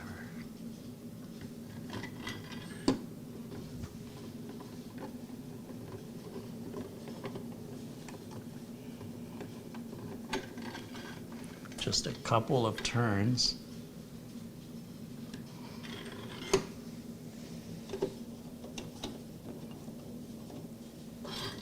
Okay, now I think this close-up camera is a little too close at this point, so we'll go back over to camera 1. Hello. And we'll shut this off and save its battery. Do you want me to pull the other camera? No, not yet. I'm just waiting for this lens to retract here, and in just a minute there it goes. Now that's shut off, and we can just move this out of the way. Get out of my way. Go. We're done. Leave. Okay. All right. It's pretty cool, right? It's pretty cool. All right. I gotta kind of see where the screwdriver aligns with the head of the screw, and we're gonna kind of go back and forth here and try to tighten them equally. Yeah, you know those little bumps, they actually, yeah, those should go up, I'm pretty sure, because it's something that this, as I suspected, it's tightening against. Come on, where's the head of the screw? Let's go. Why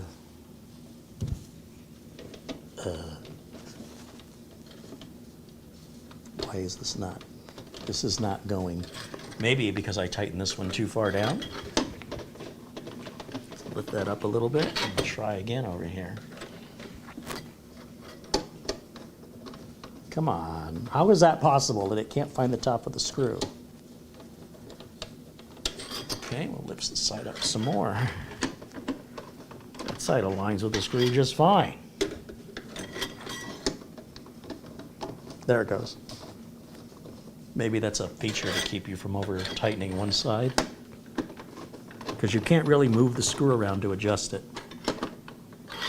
Although that side just seems to fit fine. This side, on the other hand, okay, this side's fitting fine. Now, how much do I tighten it?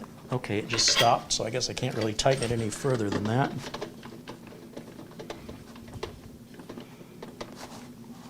Wow. Wow. It is a millimeter away from the bottom of that fan hitting the top of the RAM. It is that close. Ta-da! See? Super easy. I don't know why everybody's making this a big deal. Should totally buy these parts. Sure, why not? Because everybody needs that one, and everybody needs that in their life. Here's our CPU fan header. I'm going to plug this in for the third time onto the motherboard. There we go. See? Just like that. Plugged it in right there. And then I'll grab a cable tie. Oh, the cable's all twisted. Let's untwist it first. It'll cable tie a lot easier if it's not twisted up. Cable tie tech.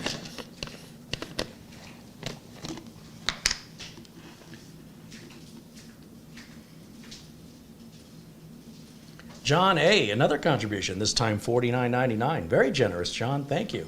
John says, I love the show. You should do a mini ITX build sometime. I just built a 7900X micro ATX, and that was wildly challenging for a sales guy like me. John, I have several mini ITX builds. I bought over 1,500 videos. I've been on YouTube since 2008. So please, if you're interested in those builds, be sure and check out the train build, and we've got the what was the name of that case? The N, letter N like Nancy, the N case M1 is a really cool mini ITX case. And then of course, get even smaller than that with the Nooks. But you're very generous, John. Thank you so much for supporting the channel.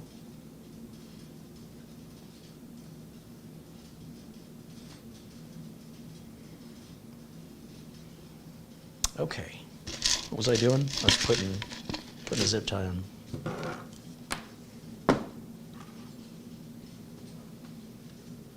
How do I want to do that?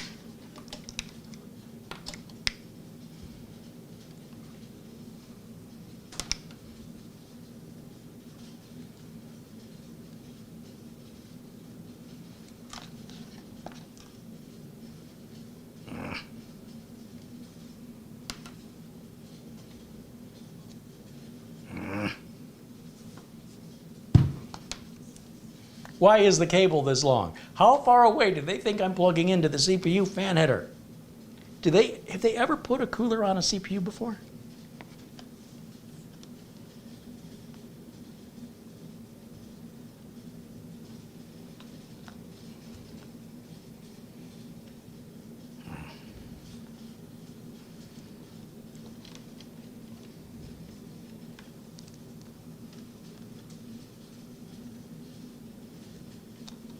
This is terrible.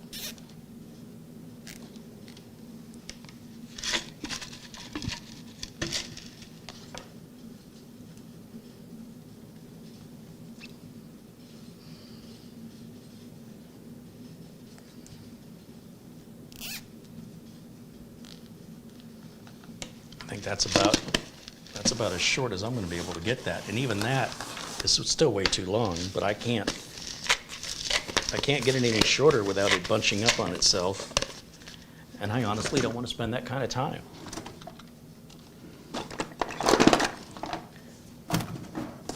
Before you serve me the hot dog, make sure you spend some time plating it correctly.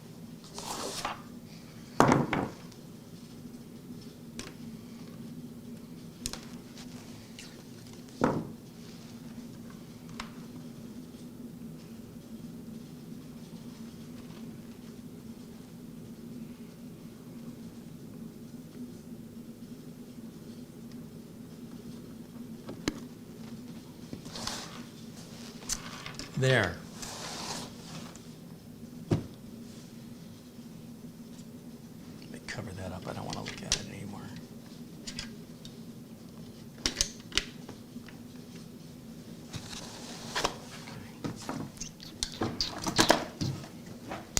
Okay. Let's get rid of this, and let's get rid of that, and let's get rid of this.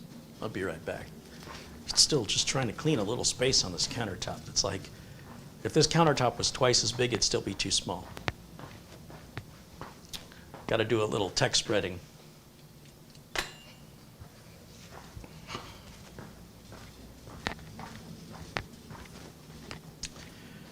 All right, so that's good.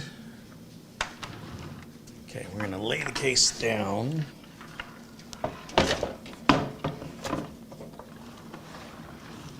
In the motherboard box, we should have the I/O shield.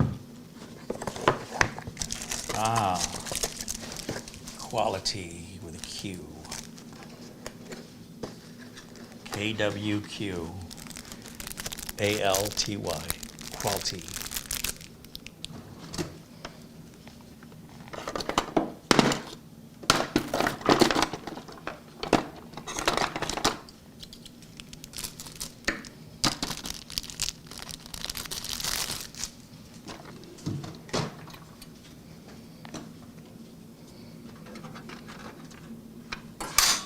Oh, good. They ran the wires through the hole. That makes sense.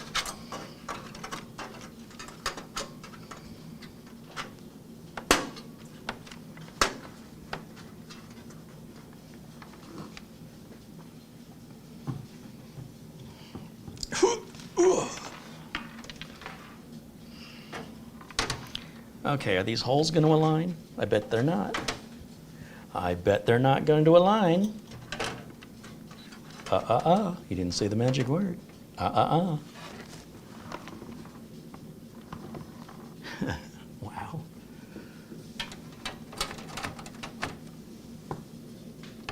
Wow. Somebody get Steve Jobs on the phone right now.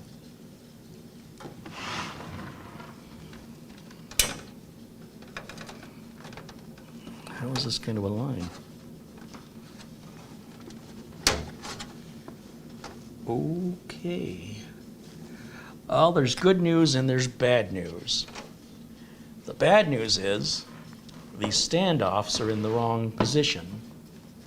The good news is the case does have holes to support the positions we need. So for that, you need a 5mm socket, because everybody has one of those laying around. I suppose you could use some needle nose pliers or small pliers in a pinch, but you know, you're going to score them up. Let's see here. Take that off of there.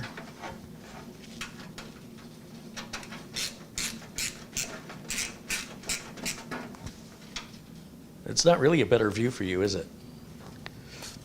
I was trying to show you, but it's just not going to work that way.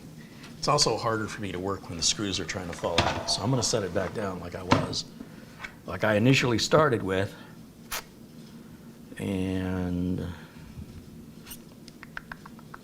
yeah, this is the bottom.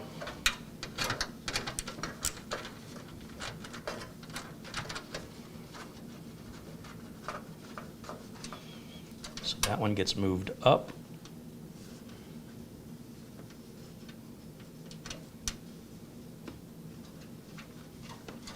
And this one will get moved over here, maybe. Are they aligned? Yeah, they look like they're aligned.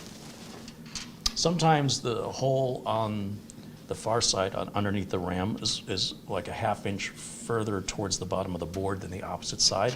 And sometimes they align. Actually, it's about 1 inch away. And this case does allow for holes in either position for those micro ATX boards that have those requirements. So nice touch from the case manufacturer.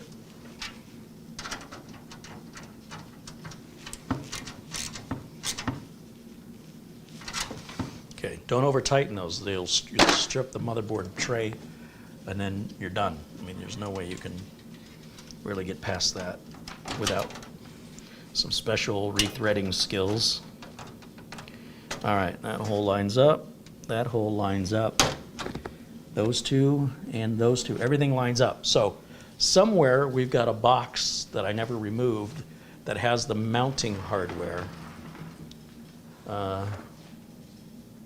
Did I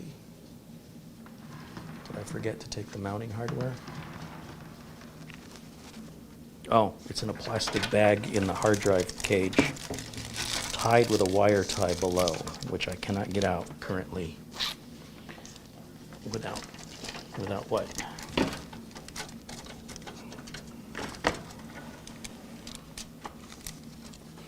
Hold on, let me go under here and see if I can. Oh, I see. They strapped it around a hard drive tray. We'll just take the hard drive tray out. There it is. Caught a big one.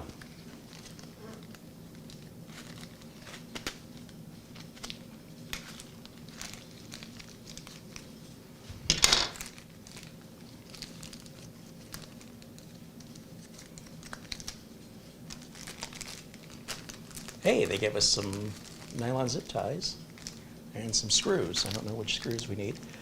Jamie McGregor with £2 contributed in Super Chat, says, here's my late fee. Well, thank you, Jamie. Cheers, Jamie.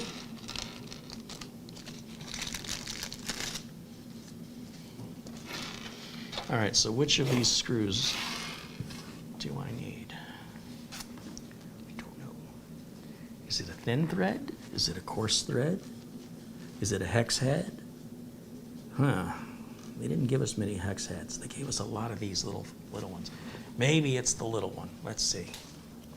Let's see if it just falls in the hole. It kind of does. I need 6 of those. 1, 2, 3, 4. They only gave me 4. I don't need those at all. It's extras. Here, you know what? I can solve this question right now.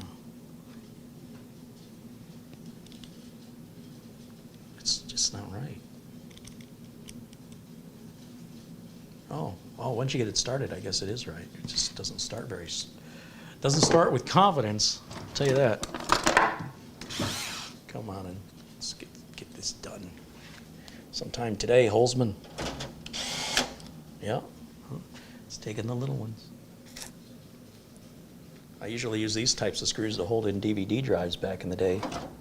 But every once in a while, you run into a case that wants them for motherboard mounting screws. But they gave us plenty, so we're good there. No instructions with this case. Guess you have to take it on a case-by-case basis.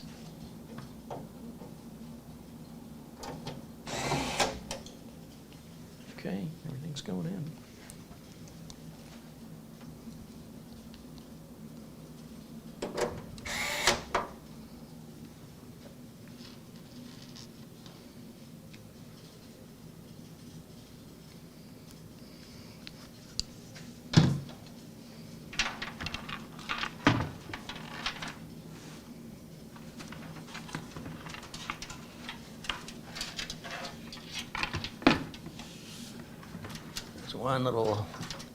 One little bugger right there in the top left corner. There it goes. See that? We have enough room in there for another motherboard. Hey, get two, they're cheap. And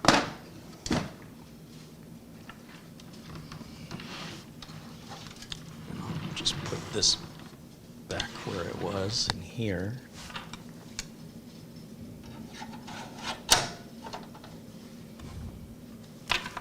Okay, that can go over there.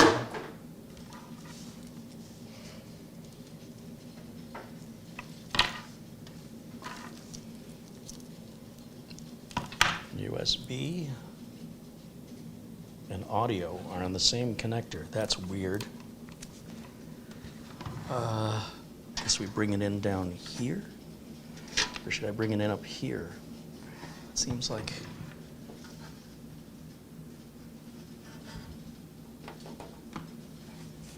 Seems like that's where it wants to be.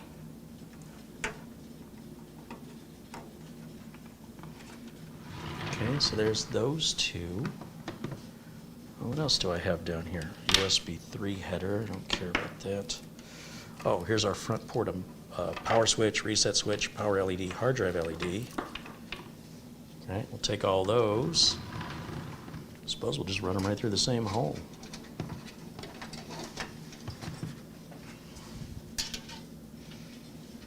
Let's see.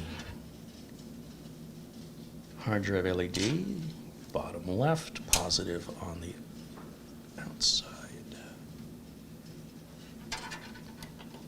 And then next to the hard drive LED will be the reset switch, that's power. This one says reset, and we'll plug reset on right next to the hard drive LED on the lower level of pins on the bottom right side of the board that are designated with multiple colors for each pair of wires. What is this? Power LED, positive on the left, goes directly above the hard drive LED on the second row of pins, positive over positive, negative over negative with the hard drive LED below it. I'm going to take the slack, get it out of here.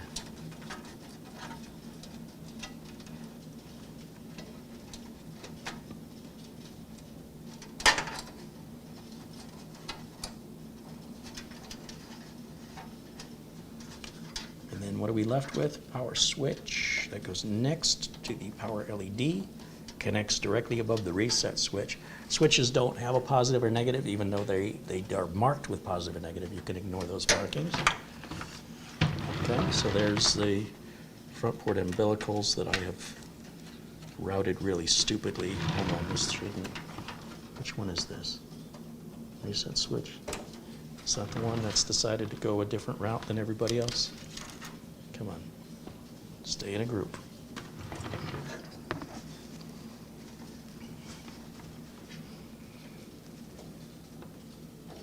There we go. There we go. Okay.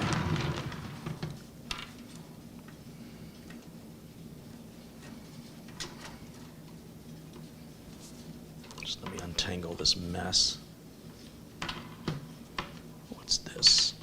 Oh, this is our Type-C USB. Do we have Type-C on this board? I'll be shocked if we have Type-C on here. We do not have Type-C on here. Fine. But USB-C, USB 3, we can hook that up. We'll just go right back through that same hole.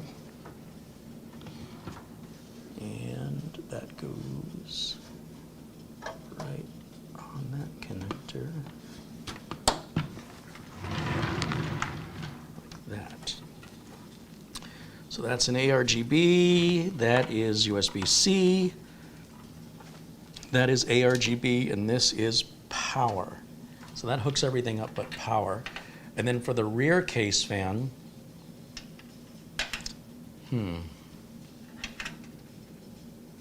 rear case fan, what do we want to do with that? The rear case fan's ARGB can be plugged into the case ARGB. Why one connector is white and one connector is black, I don't understand, but we can just piece those together. And so when we hit the lighting LED up here, I don't know, maybe the fan will match, I don't know. We still have to give the fan power. So where is a fan header?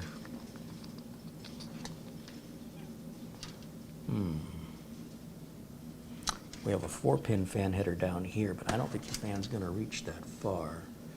We have a 3-pin fan header up on the top, and that's about it.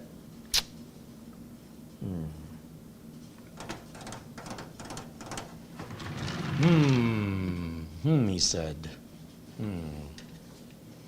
Let's see how long this fan cable is.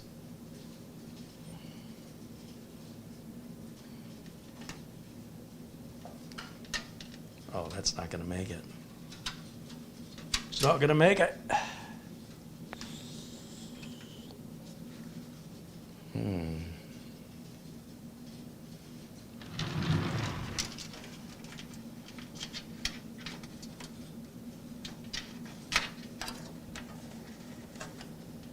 Oh, wait, maybe. It did make it. Success. We shall celebrate. Oh, wait, this USB header for the CPU fan wants to be plugged in somewhere. Everybody wants something. All right, let's not leave anybody out. Do I have another USB header? Oh, I do. Just your luck. There's one left. I don't know. When did I turn into?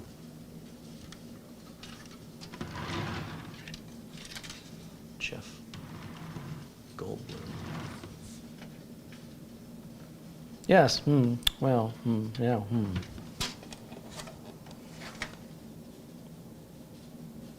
Life, it finds a way. Yes.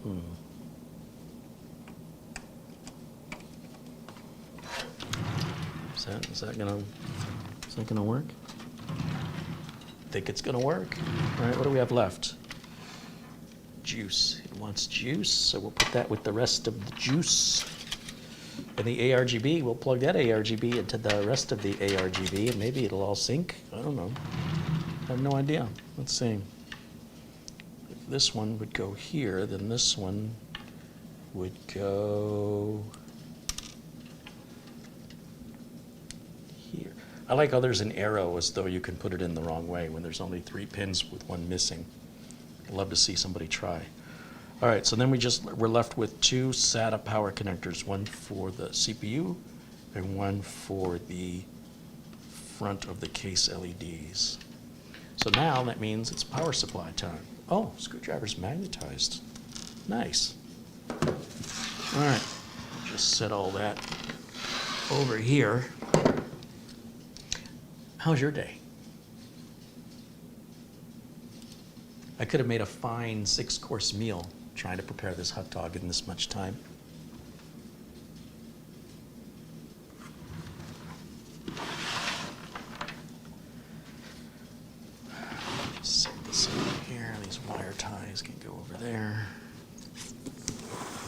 All right, let's take a look at this amazing ATX 3.0 ready, whatever that means. That's a feature I'm always looking for in my power supplies. Okay, troubleshooting, that's right out of the gate. We have a big troubleshooting warning up here. And let's see, quick tutorial, troubleshooting, more troubleshooting. Okay. Well, we've got a nice little sack. And a big warning that says, notice.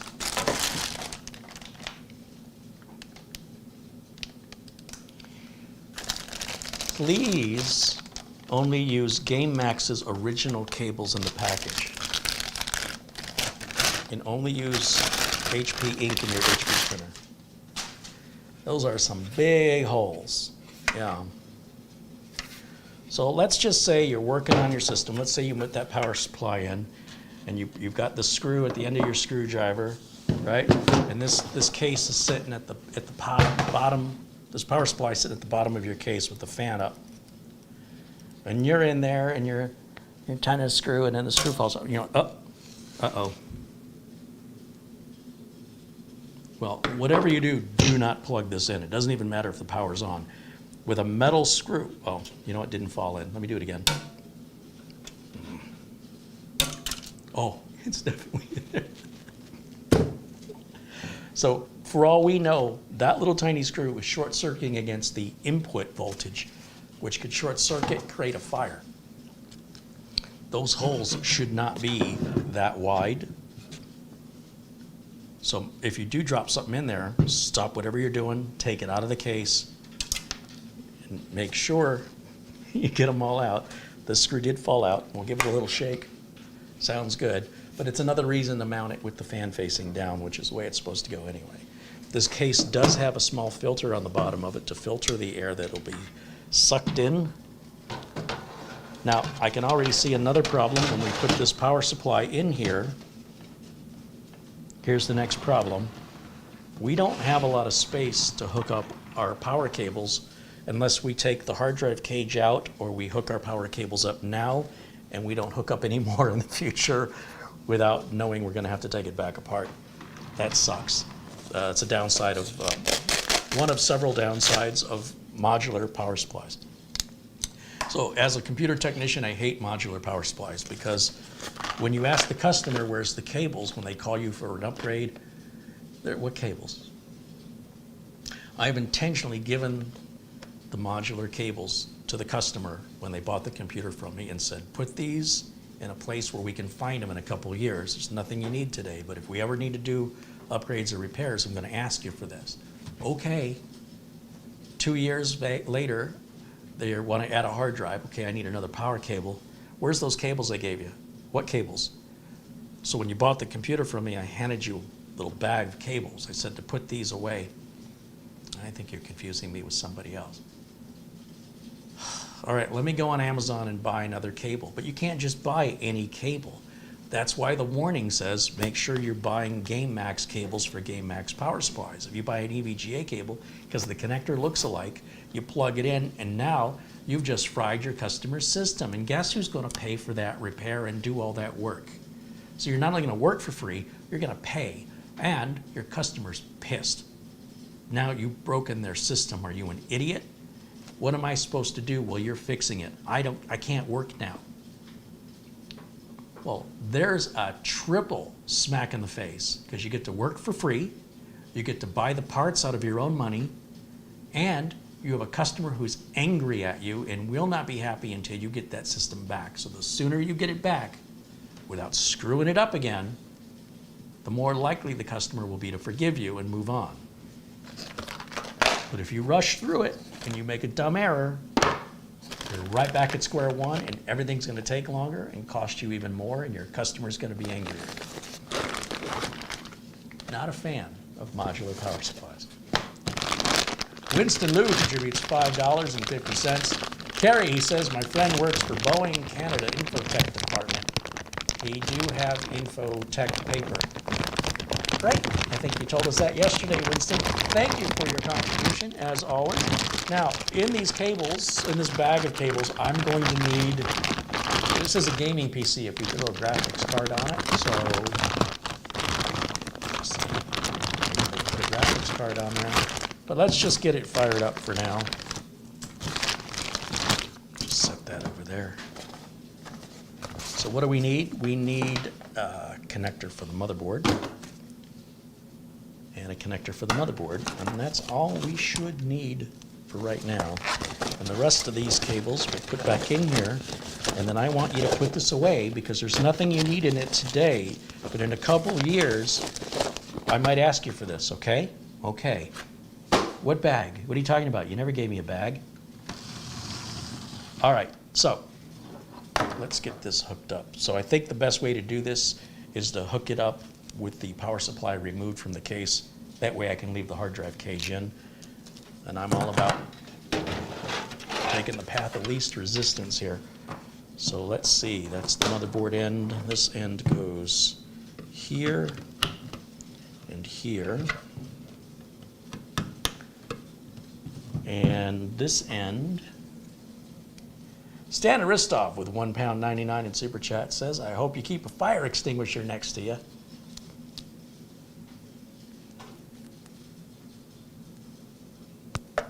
Yeah, I live a little dangerously. No fire never hurt anybody. All right, that's the only cables I'm going to hook up. That way I won't have as big of a fire.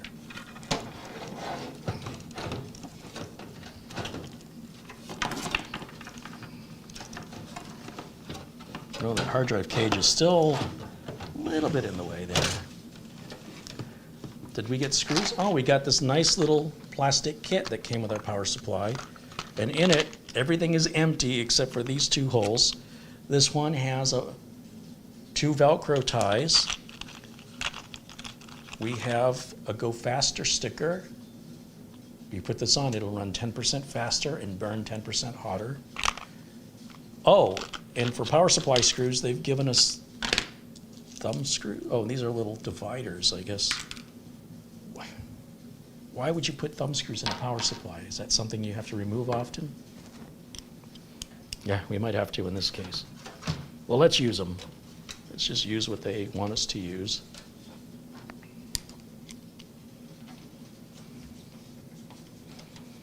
I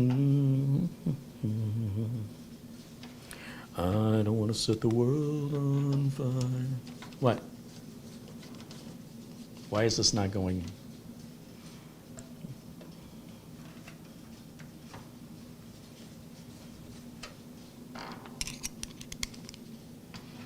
The holes that I'm screwing these into aren't very precise.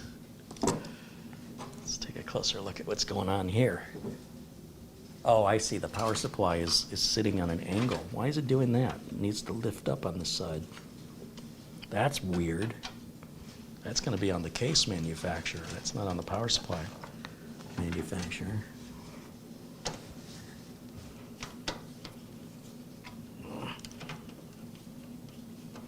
Dang it. How am I supposed to do this?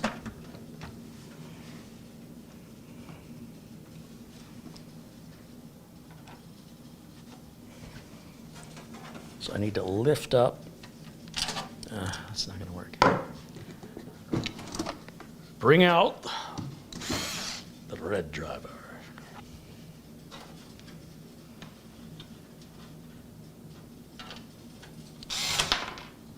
This will just be another 20 minutes for me to get this screw in.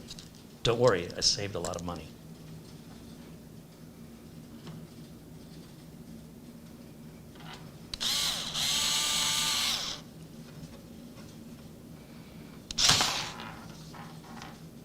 Just put that with the rest of the screws.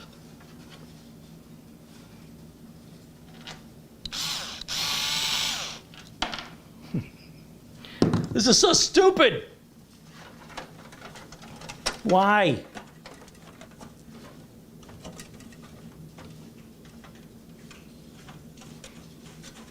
Yeah, how you like me now?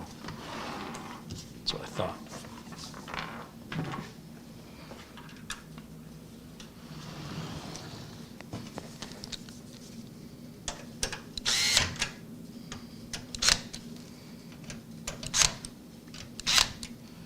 There's nothing wrong with having these giant thumb screws sticking out. Why not? Sure, they're free.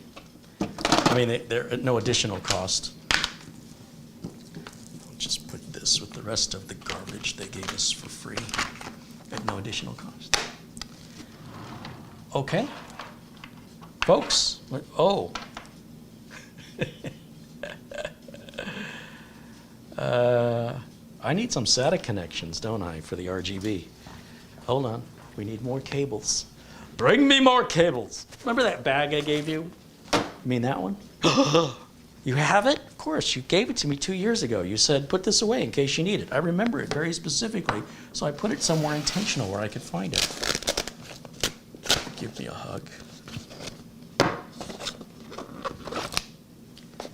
That'll do. Now put this away. All right. Somewhere in here we can use, oh, you know, it's got to be all the way at the opposite end. Of course it does. Just put that over there. My eye! You're not supposed to get power supply boxes in it.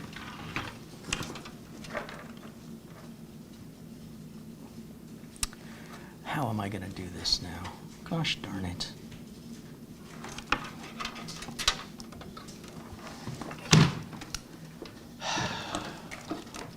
I saved a lot of money on this.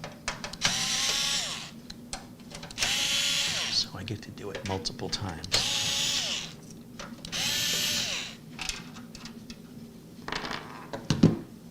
Touché.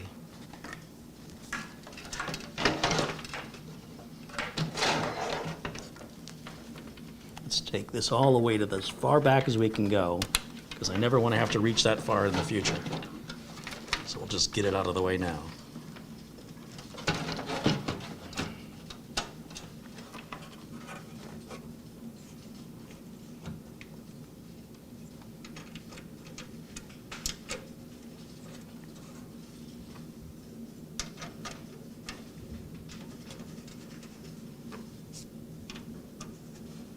Ooh, it's lining up better this time. I appreciate your cooperation.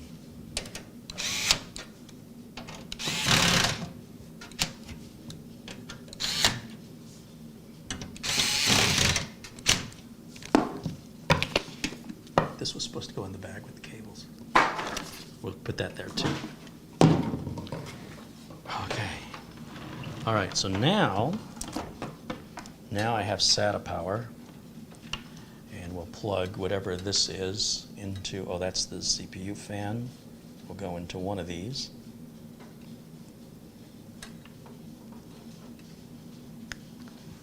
And the case power, LEDs, plug into, I don't care, another one.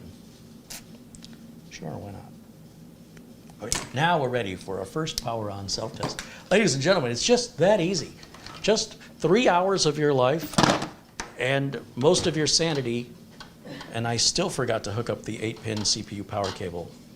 So I still have one more cable, because you know, I love as many cables as I can get.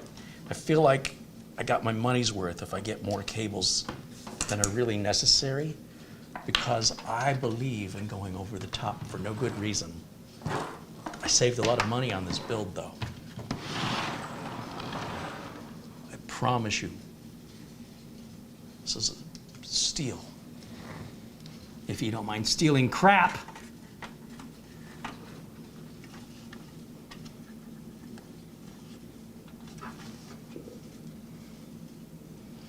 All right, now let me see if I can. Okay, that's the wrong cable. That is a graphics card cable I hooked up. It is not a CPU cable.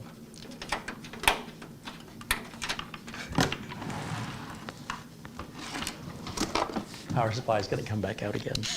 I love modular power supplies. Have I told you how much I love them? Oh, yes. Sometimes I think of a world of nothing but modular power supplies, and I just sit and smile, and I think, oh, this is so superior to the morons who have regular power supplies that are a lot cheaper and have everything you need without any ability to screw it up.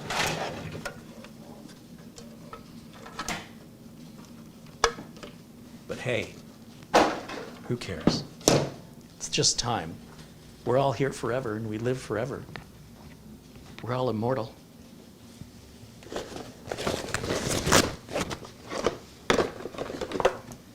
Let's try this again. Third time's the charm. Third time is the charm.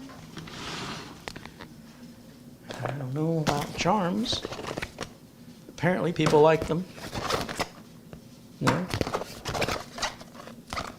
No? How many are left? Is it at the bottom of the bag? I don't understand. CPU. All right.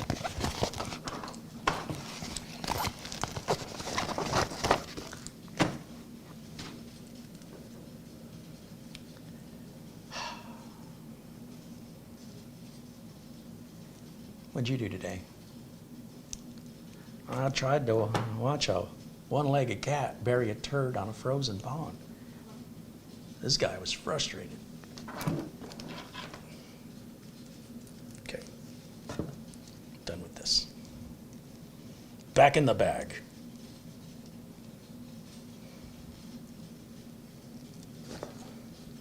That was not very good. Even the zip ties are crap. Now put this away somewhere. There's nothing in here we need today or anytime soon, likely. But if we ever have to do a repair or an upgrade, put that somewhere where you can find it.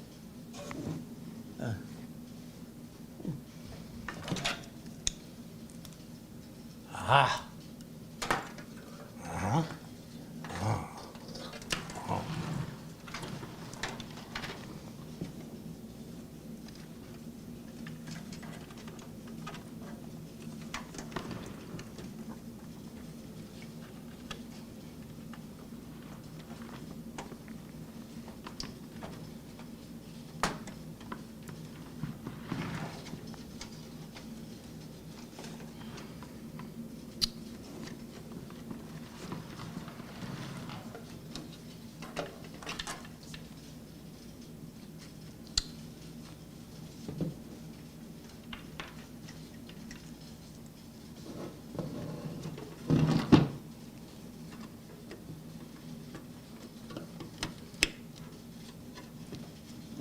Okay.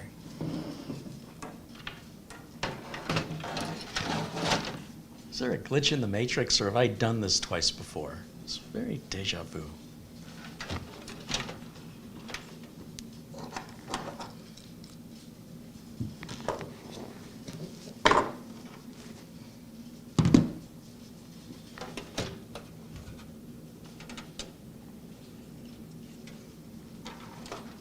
Saved a lot of money on this.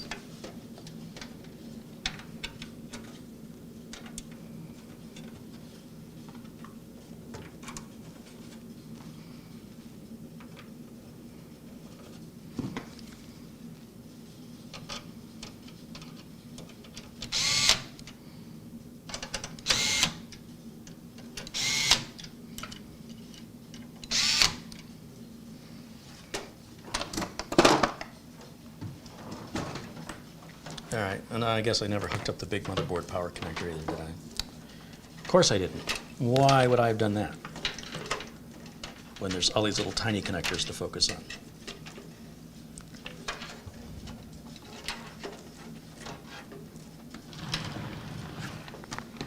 Okay, we need to go right there.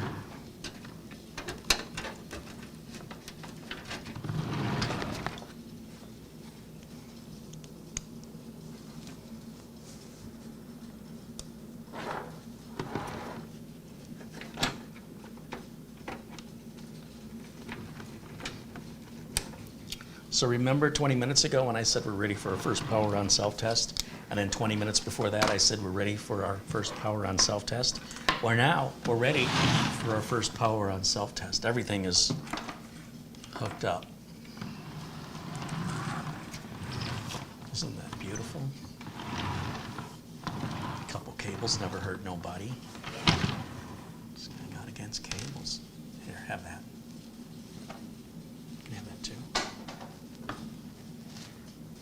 Put you in the drawer for later.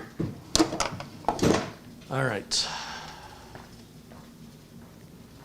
Are you filming me? Yes, That's a privacy violation. I didn't give you my permission. yes you did. That's neat. It's neat? It's hot dog, but it looks cool. Okay, you're part of the problem. Oh, everything gets to come back out again now. You see there's this little flap here, and underneath of it is our Ethernet connector, and I didn't catch that when I was putting it in. So, did I mention I saved a lot of money on this build? I'm gonna take it all back apart now. This is so stupid! Oh my God. I hopefully can do this without disconnecting any cables. I can't. Started the 13th, or is it a full stay? I wish it were.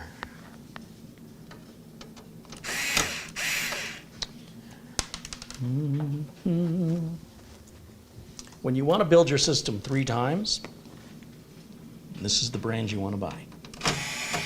You just can't get enough of building, and you just want to keep doing it the same thing over and over and over again. These are the parts for you.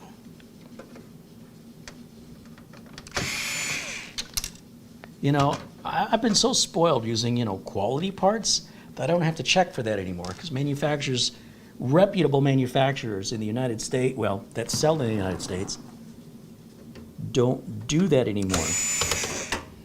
That is so 3, 4, and 5 years ago. Okay, so now I have to pull the board up and away, lift that piece up, put it back.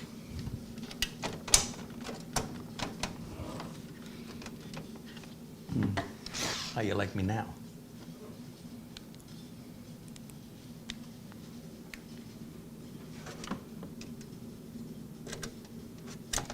None of the motherboard stand-ups help situate the board. Just floating there until you put the screws in. So, quality, KWLTY.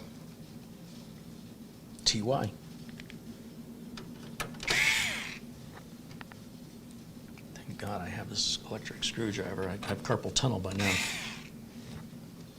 Repeating the same thing over and over is drive you crazy, is what they say. Before you know it, you'd be talking to yourself.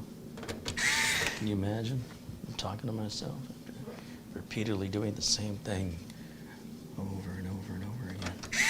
Saved a lot of money on this build, though.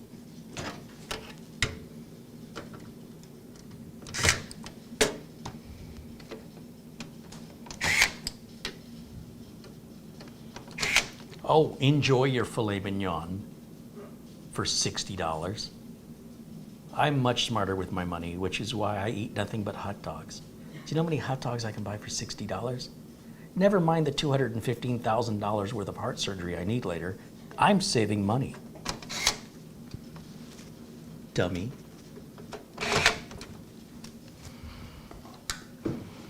So do you remember when I said 3 times before that we're ready for our first power on self-test? But I was wrong that first time, and then I was wrong that second time, and I was a little optimistic on the 3rd time. Well, now, it's not ready to be powered on anymore, because I'm sure if I say it is, I will realize something else isn't plugged in or screwed in or established correctly in the case, or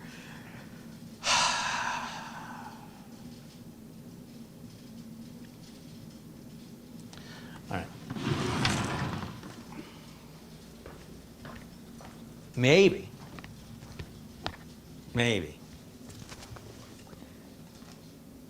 You ready? Ready for the electric chair? I need an HDMI cable somewhere on the floor.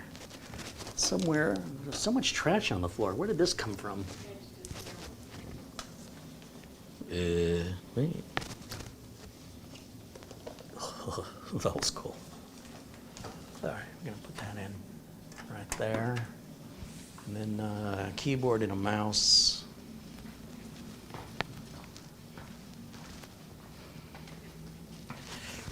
Okay, keyboard and a mouse. Stan Aristoff with £1.99 said, and as always, I hoped you learned something. It's a little optimistic, don't you think, Stan?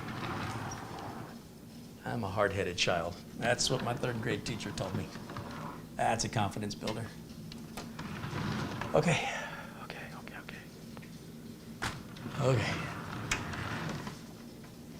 Studio lights. Power.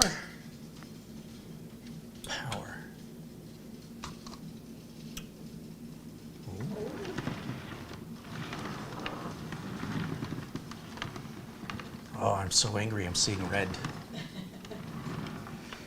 Let's switch over to the HDMI input.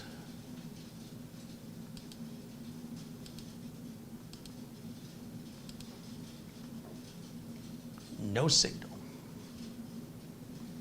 Come on, give me a signal. Let's just put this up here. Wait a minute, I screwed that up. That there. Put this on camera 1, and now I can adjust it here, like so.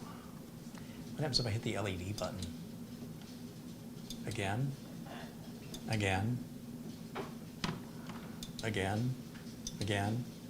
Does it do anything? Is it just a solid color? I don't have any. Oh, hello. Looks like they're all synchronized together. Oh, that looks like one delicious hot dog. Did you notice we don't have a post? Well, don't let that get in the way. Enjoying your computer. Very strange. Let's try turning it off and back on again. Off. Wait for the fans to stop. Lance Riblinger says it's rainbow puke. I think he means unicorn puke. Hey, have a little pride. Oh, I heard the fan slow down. Is it booting? Like I heard the fan ramp up and then slow down like it's going to post. It's just messing with me. Does it not like its own brand of RAM?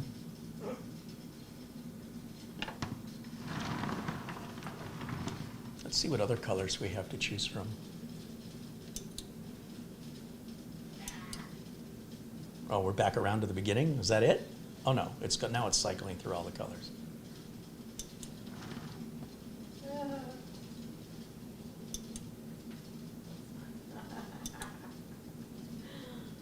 Now I think we're back around, yeah. And then if I hold the button in, that usually, yeah, that shuts it down if you don't want to be blinded by the light.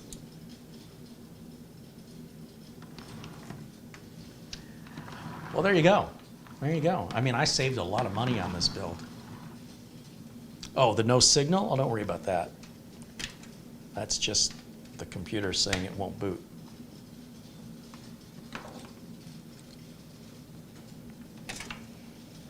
I didn't realize this motherboard has 2 HDMI outputs on it. Maybe I use the other one. I think a problem's bigger than that. Let me switch it back off again. And then let's go to, wait a second here, flip it back on. It shouldn't be powering on when I flip the switch on the power supply. That's not good.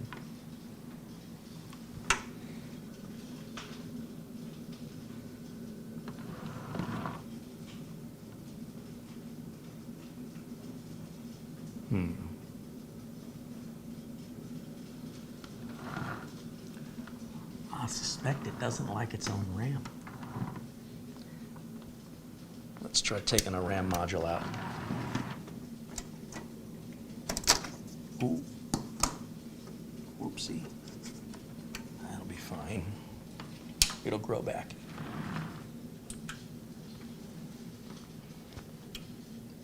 I forgot there's a 4-second delay. Are we gonna boot? Are we gonna boot? Jamie McGregor with a £2 super chat says, I think we tried disabling the IGP on Monday. Oh, yeah, we did, didn't we? Oh, yeah. Oh. Well, I thought I left it on auto, didn't I?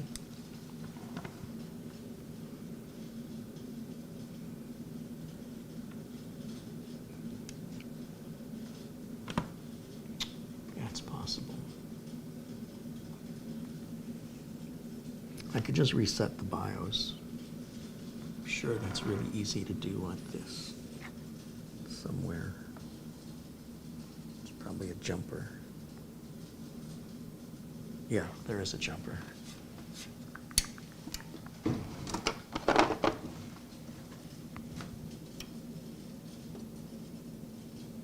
Two, three, 4, 5, 6, 7, 8, 10.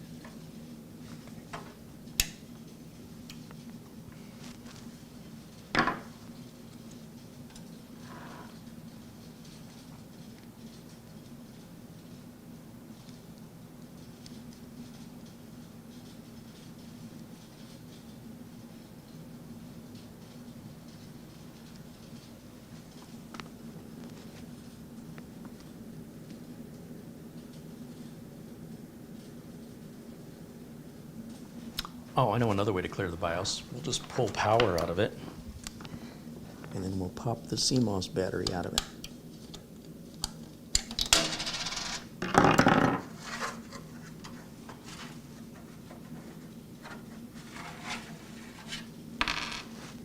There we go. Make sure that's all drained out. Plug that back on there.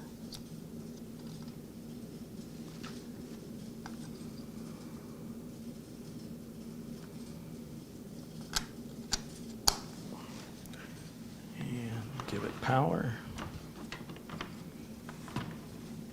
Turn it back on.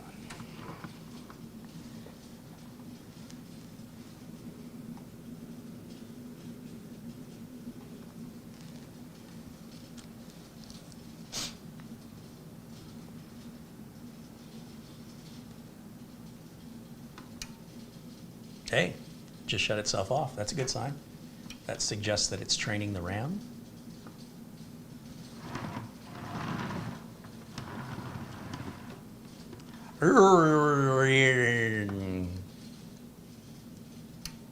Hey, shut itself off again. Can your computer do that? I saved a lot of money on this build.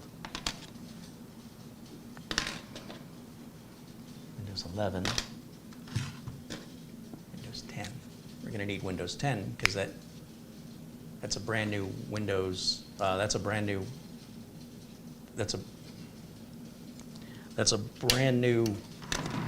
SSD. I'm going to put this other RAM module in now. You'll notice I turn it off at the power supply when I'm working on it.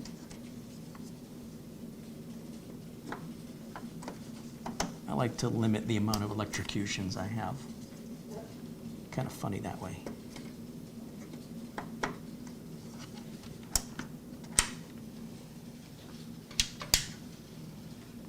Well, it boot with both RAM modules in.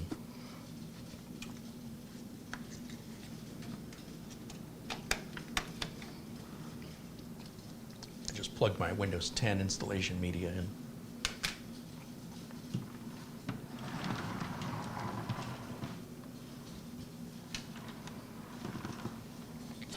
ERYING.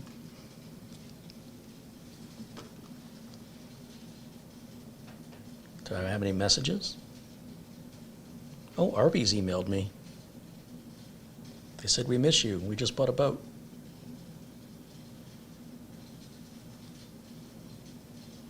Oystein contributes a $100 Amazon gift card. Thank you so much, Oystein, watching us in Norway. Randolph Slavin sent $11.94 in PayPal. He says, keep up the good work. Avery Ramstorff contributes a $5 Amazon gift card. And Nicholas Poverman sent a $50 PayPal payment to help with shipping the veteran computers. We're going to get back to giving away some more of those in the weeks ahead. And there's $30 Amazon gift card from our good friend Mark Gaines joining us from the UK. Thank you guys so much. Such generosity. I appreciate it. I saved a lot of money on this build, though. All right, now, let me just resize this window because it doesn't need to be so big any. Oh, that's the whole thing, Carey. We don't want to do that. What are you doing over there? I'm enjoying the hell out of that thing. Let me just. It's not vegan. Just saying. Have you No, had a but vegan hot dog? Enjoy your meat coins. Bright and cheerful. Oh, what did I just do? I don't want to see that. That's terrible. Oh, I see. I want to go full screen over here. And let's see. And next, install. It's bright and cheerful? Yeah. Yeah, well, compared to my mood right now, crying clown would look bright and cheerful. Crying hot dog? Crying hot dog. Yeah. I need the camera. Well, there's our 1 terabyte ERYING. Let me bring the studio lights back up, eh? All right.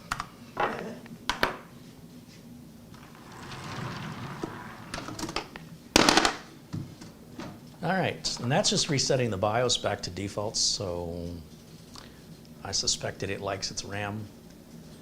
Let's take a look into the chat room. All right, let's overclock it. Yeah, Ben.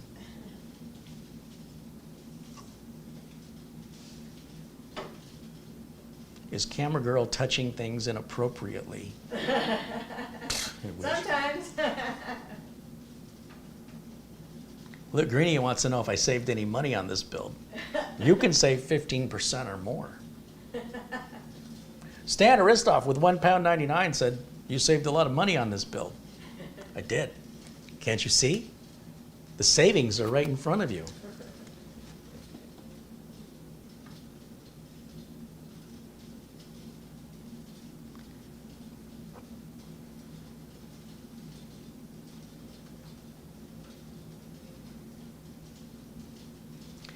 Michael Dane says, Carey needs a fifth of whiskey, 100 proof. Why do I need a fifth? I need the whole thing. I don't want just a fifth of it. That's like 20%. I want 100% of a fifth. Wait, what? I feel like I need to wash my hands. They feel dirty. I feel like I got crap on them. Yeah, that seems like a thorough washing.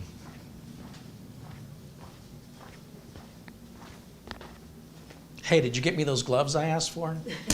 Just dumpster dive in the back of the proctologist's office. They're I'm gonna free. skip that I'm stuff. running low. I need you to go do that for You me. don't pay me enough for that. Just make sure to wear your N95 mask. You'll be fine. Right. Wash the gloves under the sink. Yeah, Hang them on a clothes dryer. yeah. And then we can use them again. Maybe I could put them in the dishwasher. I'm just thinking the sanitize. environment. No, don't put them in a dishwasher. They'll melt.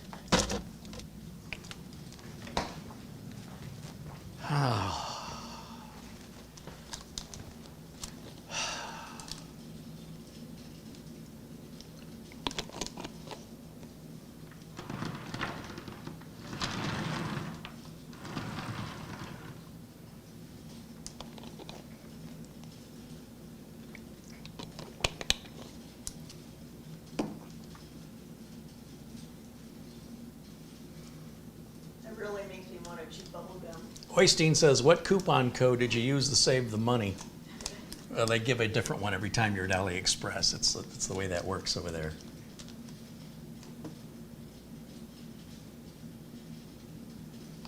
Luke Greeny wants to know if this thing has an auto wash cycle. I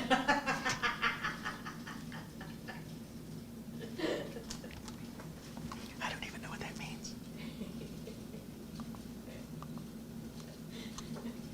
It needs bubble gum.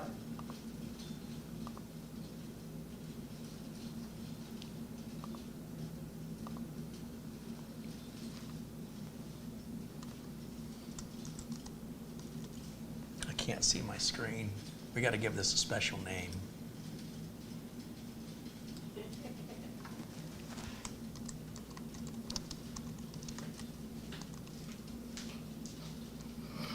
Oh, don't. I'm what?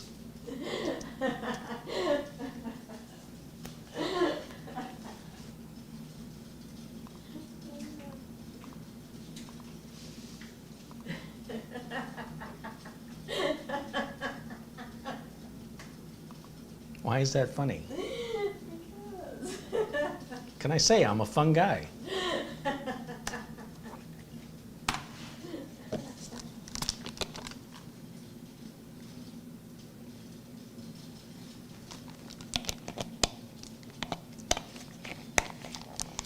Somebody likes your laugh.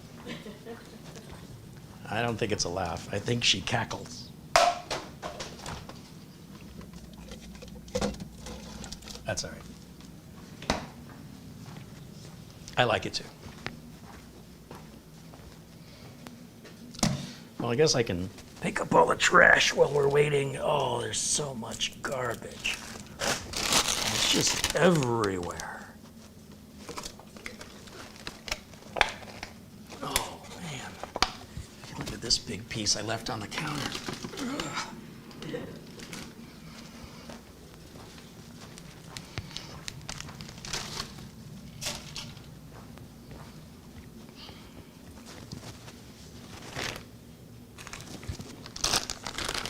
This with the rest of the garbage.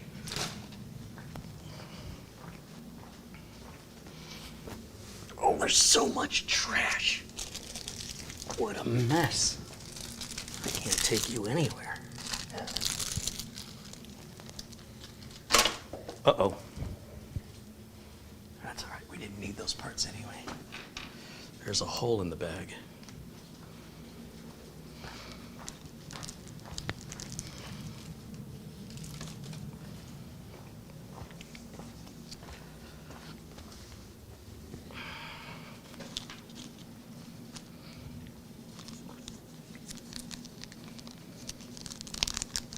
Oh, hey, it booted to Windows 10. Okay. So now we can plug the internet into it. Let me just get that dial-up modem hooked up. 56K. Sorry, I'm still picking up trash everywhere. All right, Ethernet cable. Now that I don't have the rear I/O shield blocking it anymore, done with that. Put that in there. You know, the case isn't bad. I gotta say, of all the pieces we've used here, case, I mean, I saved a lot of money on this case.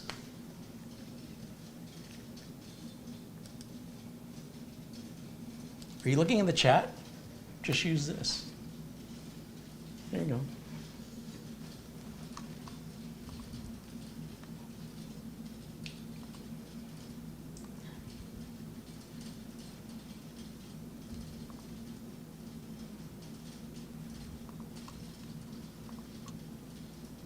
Your clock is behind. Your clock is behind.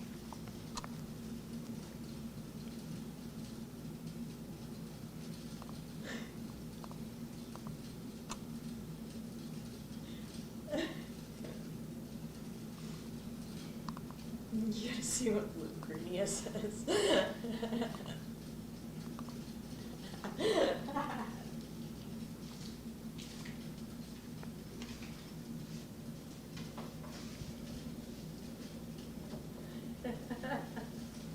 You could give it the nickname Titanic. I'd call it Titanic 2.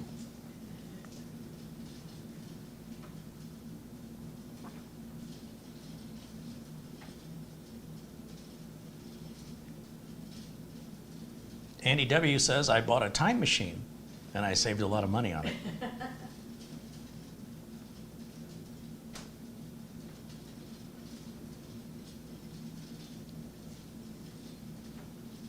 Did I misspell shiitake? Didn't it have 2 T's or is it just 1 T?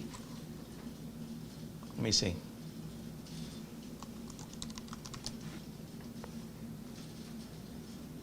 Oh, it's only 1 T. I misspelled it. Let's start all over again.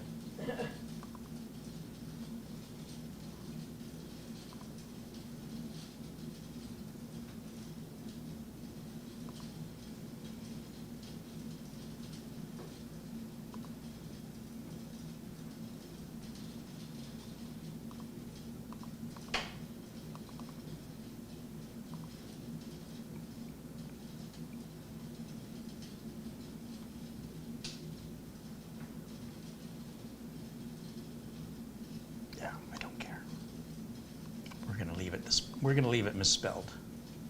Seems appropriate since I saved a lot of money on this system. Could rename it to bubblegum. Bubblegum? Bubblegum. Is it It bubblicious? makes me want to chew bubblegum. Yeah? Well, I'm here to kick ass and chew bubblegum. And I'm all out of bubblegum. Oh, there's more garbage. It's everywhere. So much trash. How did a little system like this create so much garbage? All right. Threw it everywhere.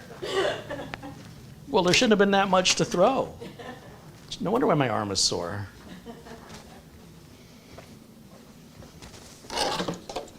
That's what parts throwing arm. I'll just put this in the recycle bin though. They can recycle that and it could be an Amazon box later.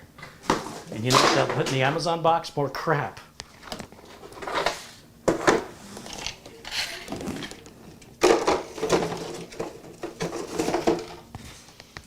All right, that's put away.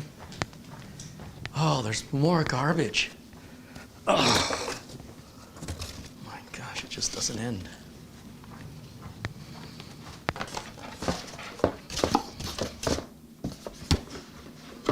Are you taking pictures of that? Oh my gosh.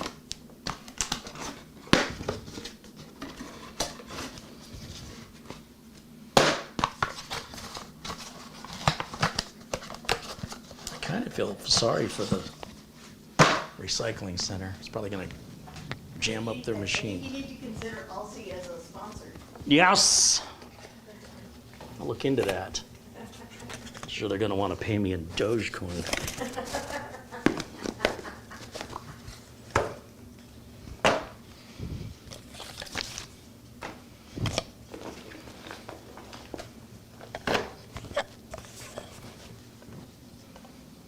I think that's all of the garbage. Let's take another walk around and see if there's any other evidence of this crime. Found some more. So much garbage. Well, if you ever need plastic bags from China, I've got a good lead. AliExpress. Michael Dane contributes $5 in Super Chat. He goes, name for the computer. Call it the Geico computer where you can save 15% or more. Yeah, I don't want to do that to Geico. They've never done anything to me, so I wouldn't do that to them. But thank you for the contribution. Carey, why not save even more by buying one of those questionable activation keys from eBay? I'd rather buy my activation key from VIP CDK deals where it's guaranteed.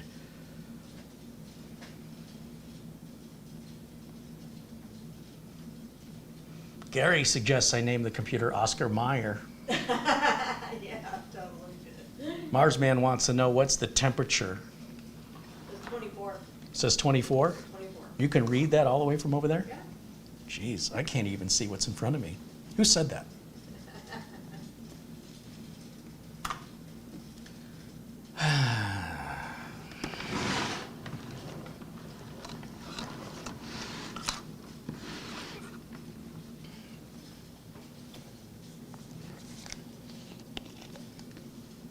That's a great first computer for a kid. Yes, I agree. If you were under the age of 6, this would be a great computer for you.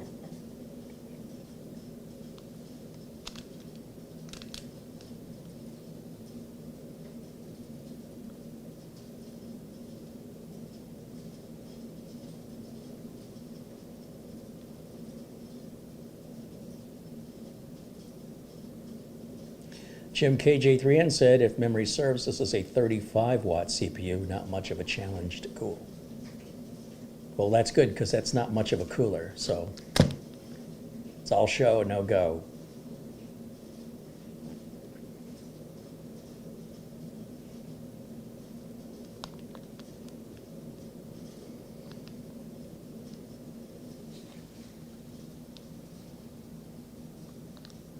The large cooler is overkill? No, it isn't. The large cooler isn't that big. It's a very pitiful. Watch Gamers Nexus review of this cooler, and then come back and tell me if you think this cooler is overkill. This cooler is all about show. It's not about how it performs. It does not perform as well as any other cooler that would be that size with 2 fans on it. It's not even close. But again, go watch Gamers Nexus. They do a much more in-depth technical review of this cooler. And then come back here and see if you still feel the same way, if that cooler's overkill.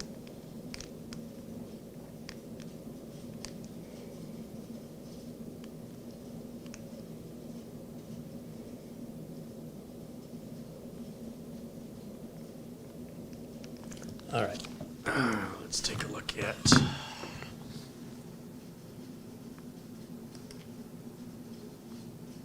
what's our updates doing here. Yeah, downloading and installing, it's all good. Okay, if you have any questions for me, this will be the time to answer. We're gonna go through these round of updates, we'll reboot, we'll keep doing that until there's no more updates. And I'm done, like I am just done for today. This is so stupid. I hope you enjoyed it. I hope you found it entertaining.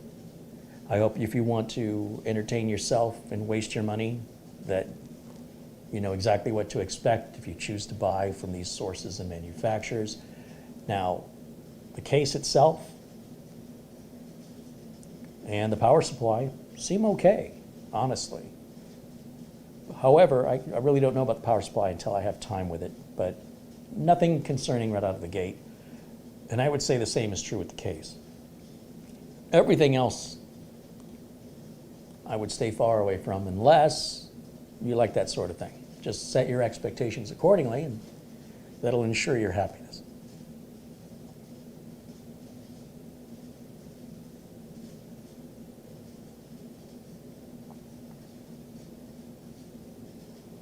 Selden says, I'd really like to see the SSD speed. The SSD speed is displayed. If you click on the link I provided in the video description, the manufacturer shows it. It's not great. It's better than Gen 3, but it's not, you know, a leader of Gen 4. It's just barely faster than Gen 3, but we'll see how time goes. I'm sort of done with this. I feel like I've just taken a couple of years off my life, and I'd like to stop while I'm ahead. But let's just let it finish the updates and we'll see how I feel.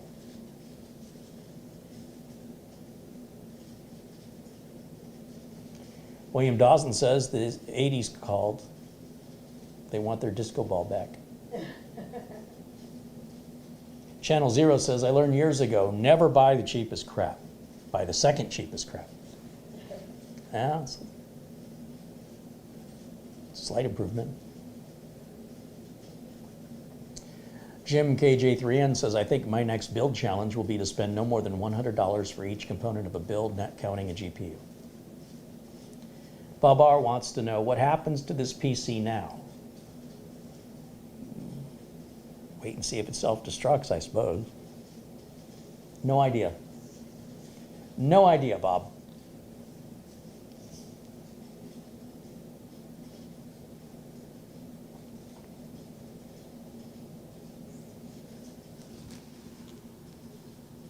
Haven't thought that far ahead.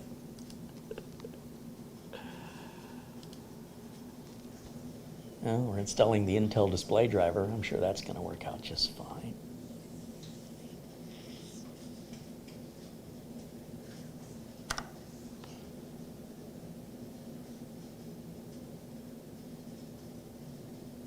Would I do a giveaway for it? Yeah, I'll give away this and some free COVID. Who would like to enter to win some free infection? Well, it's free. Think of the money you'll save. I wouldn't pay for COVID. You can get it free anywhere you go. All you gotta do is leave the house. Have you been outside? Because you really need to go give me those gloves. That demands bubble gum. in the dumpster behind the proctologist's office.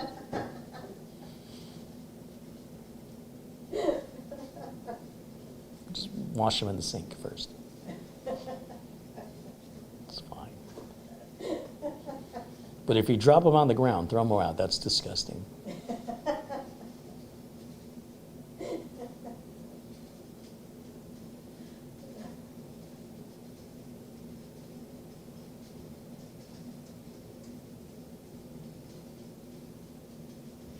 This might be my favorite Friday ever.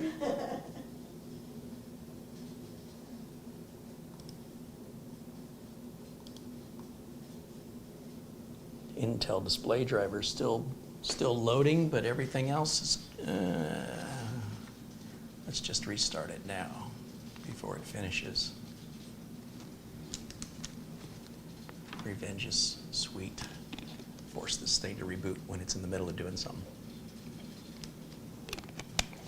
I'll show you.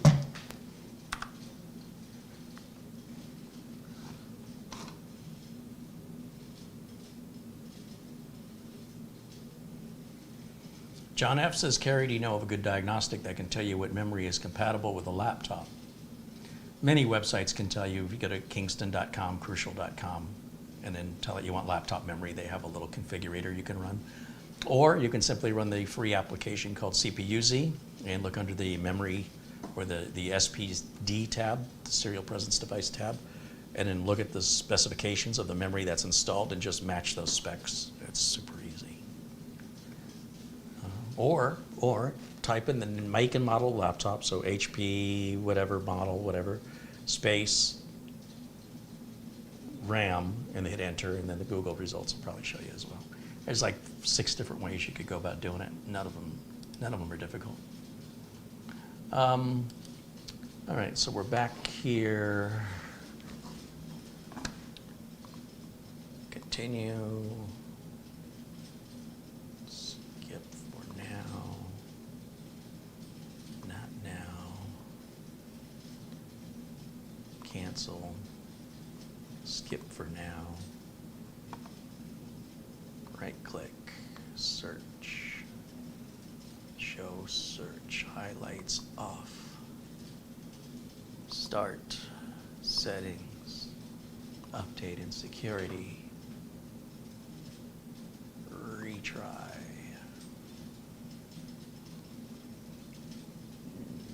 No, stay on Windows 10.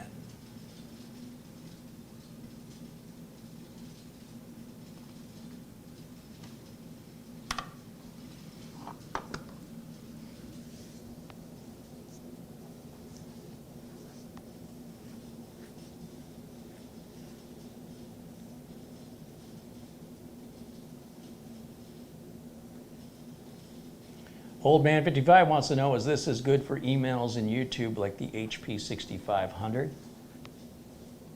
Sure, why not? I'm sure it'll run trouble-free and never be a problem and never need a repair or an upgrade. It'll be super reliable. But it'll load email and YouTube videos while it's working, sure. How long is that?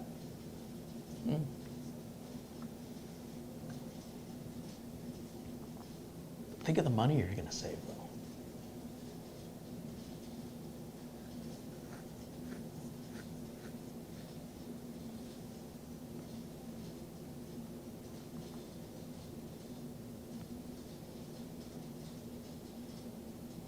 Bob R. said, I sent you an Amazon thingy. Oh, let's check the phone, Bob.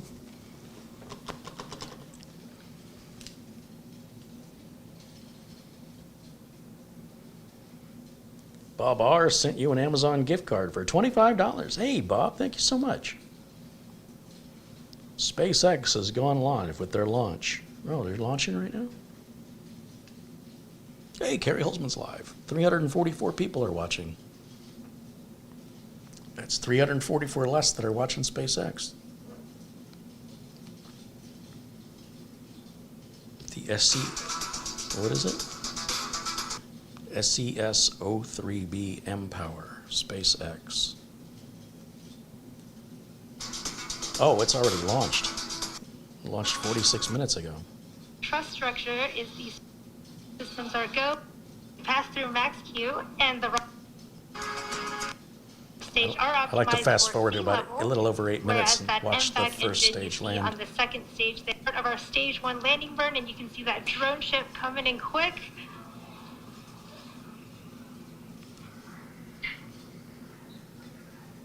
It's landing. Stage 1 landing leg deploy. Was it 188 landings now? We'll do What it like, an awesome view of that first stage recovery. Everyone's very excited here in Hawthorne. nice. These SpaceX launches almost get boring, you know, except for that big Starship launch. That kind of made me a little sad. Oh, did we reboot? I wasn't paying attention. I didn't recall giving it permission to reboot. Why did it do that? Uh-oh. Wah, wah. Oh, I think I have a new thumbnail. I think that should be the right thumbnail we use right there.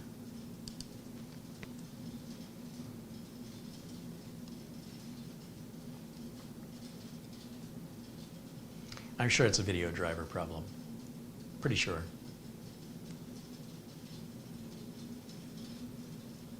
Oystein says, but you saved some money.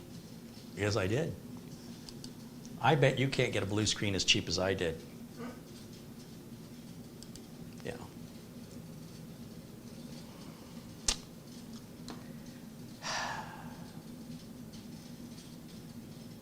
The blue screen of death, Andy says, is just part of the RGB. It's not a side effect, it's a feature. Glenn's Music said, did you know the blue screens of death in Windows 11 are green? Ask me how I know. You can actually change the colors. Jamie McGregor says, yes, you need a specific IGP driver on that ES CPU or use an external GPU. Yes, we can add a discrete GPU, a D GPU, if you will, which is what we were doing before. And that's why I called it a gaming build, because if you just slap a GPU in it, you've got a gaming PC. And based on everything I'm hearing about Star Wars, what is it, Jedi Survivor? Oh, that thing is just great, not filled with bugs at all. Hey, it booted itself.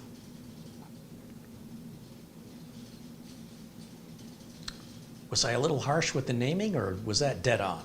I'll let you decide. Oh, my PC is eligible for a free upgrade to the free operating system that I didn't activate. Isn't that nice of Microsoft to give me a free upgrade to something that's not even activated? So now I can put Windows 11 on it and not activate that. Keep Windows 10. Decline. You got to tell Microsoft twice. We've removed your recently installed updates to recover your device from a startup failure. That hurts my feelings. They called me a startup failure. Okay, I don't want this driver. This is pending download. There's a way to block that. We can grab this and let this one install.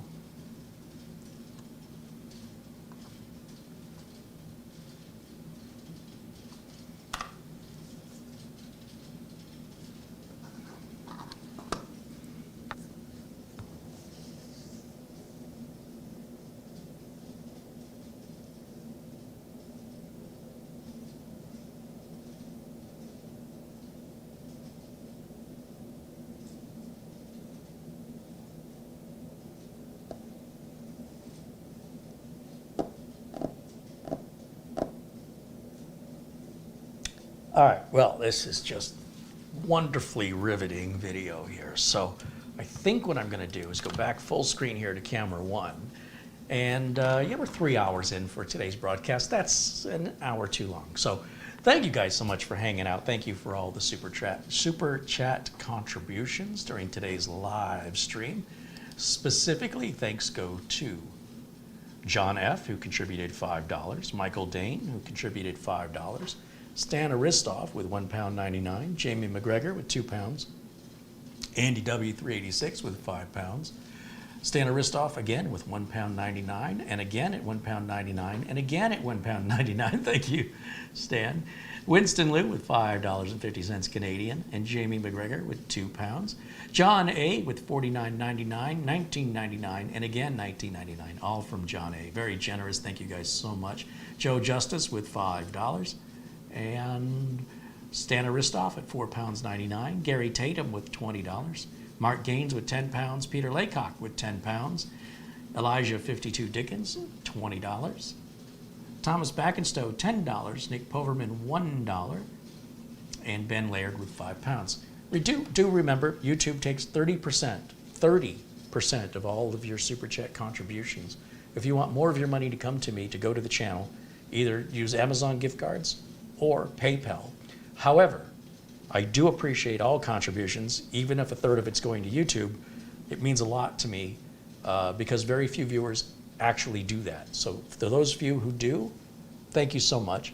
And of course, a super shout out to our frequent and generous contributors like Peter Laycock and John Wilson, as well as others that aren't coming to mind at the moment. Also for the Amazon gift cards that arrived and the PayPal payments, I want to give another shout out and say thanks again to Bob R., as well as Oystein joining us in Norway. Very generous and a very kind supporter. Thank you also to Randolph Slavin, Avery Ramstorff, and to Nicholas Poverman with a $50 PayPal contribution. And thank you again to Mark Gaines, who also contributed a $30 Amazon gift card and has been very generous here as well. And again, without you guys, I couldn't have wasted my money on this.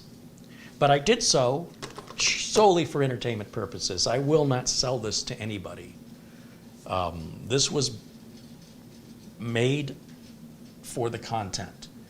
And I don't think we're done with it yet. I think now that it's in a case and I can bring it up on the counter when I'm in the mood, I can address video issues, I can address BIOS settings. I like that I've got everything ERYING branded that I can, the solid state drive, the RAM, the motherboard. And I also have the opportunity to perhaps buy a retail branded CPU on an ERYING board where I likely can get rid of the blue screens. But then there's not much of a lesson or a warning in that for people. So I do like to keep this as a warning and a reminder, but you could save a lot of money on your build. Thank you guys so much for hanging out with me. Thank you to Ryan, contributing $1.10 in Super Chat. Channel Zero, thank you for your $5 Australian contribution. He says, I've changed my mind. Unsubscribe to @CareyHolzman and subscribe to Camera Girl instead. Do you have an OnlyFans page? I don't know, Matt. Who's your camera person? Stan wants me to bring Mitch back with a sledgehammer and make a new video. What a perfectly waste of scratching up with a good sledgehammer. Thank you guys. Richard Collins saying goodnight. Andy Kane, Stan Aristoff, Fast Alpha, William Dawson, Bryce Hosking, Garfield Rupe, LRCX, and Michael Dane, Matthew Burden, Jamie McGregor, thanks for your help, Jamie. Lance Ripplinger. I don't know where Mats Olav is. Where's our viewer from Sweden? Mats Olav, we're missing you, my friend. That's going to wrap it up for me. You want to say goodbye, camera girl? You want to make an appearance? People don't think you're real. You're just ChatGPT vocally. There you go. I don't think I'm tall enough for this. Hi, everybody. Oh, I don't have I just have to say, this was super fun, and I wish you could see it in person. It's ridiculous and silly, and it makes me want to chew bubble gum. Yeah, but what about the computer, though? That's what I'm talking about. Oh, I thought you were talking about me. This is great, though. Yeah, this is, yeah, I wish you could see this in person. It looks, yeah, it looks super fun. But nice to see everybody. Hope everybody's doing well. We'll talk to you later. Thank you for the camera work. You're welcome. And your replacement. Right. Hey, how about a hand for the camera arm? Thank you so much for watching. I will see you all again very, very soon. Until next time, bye for now.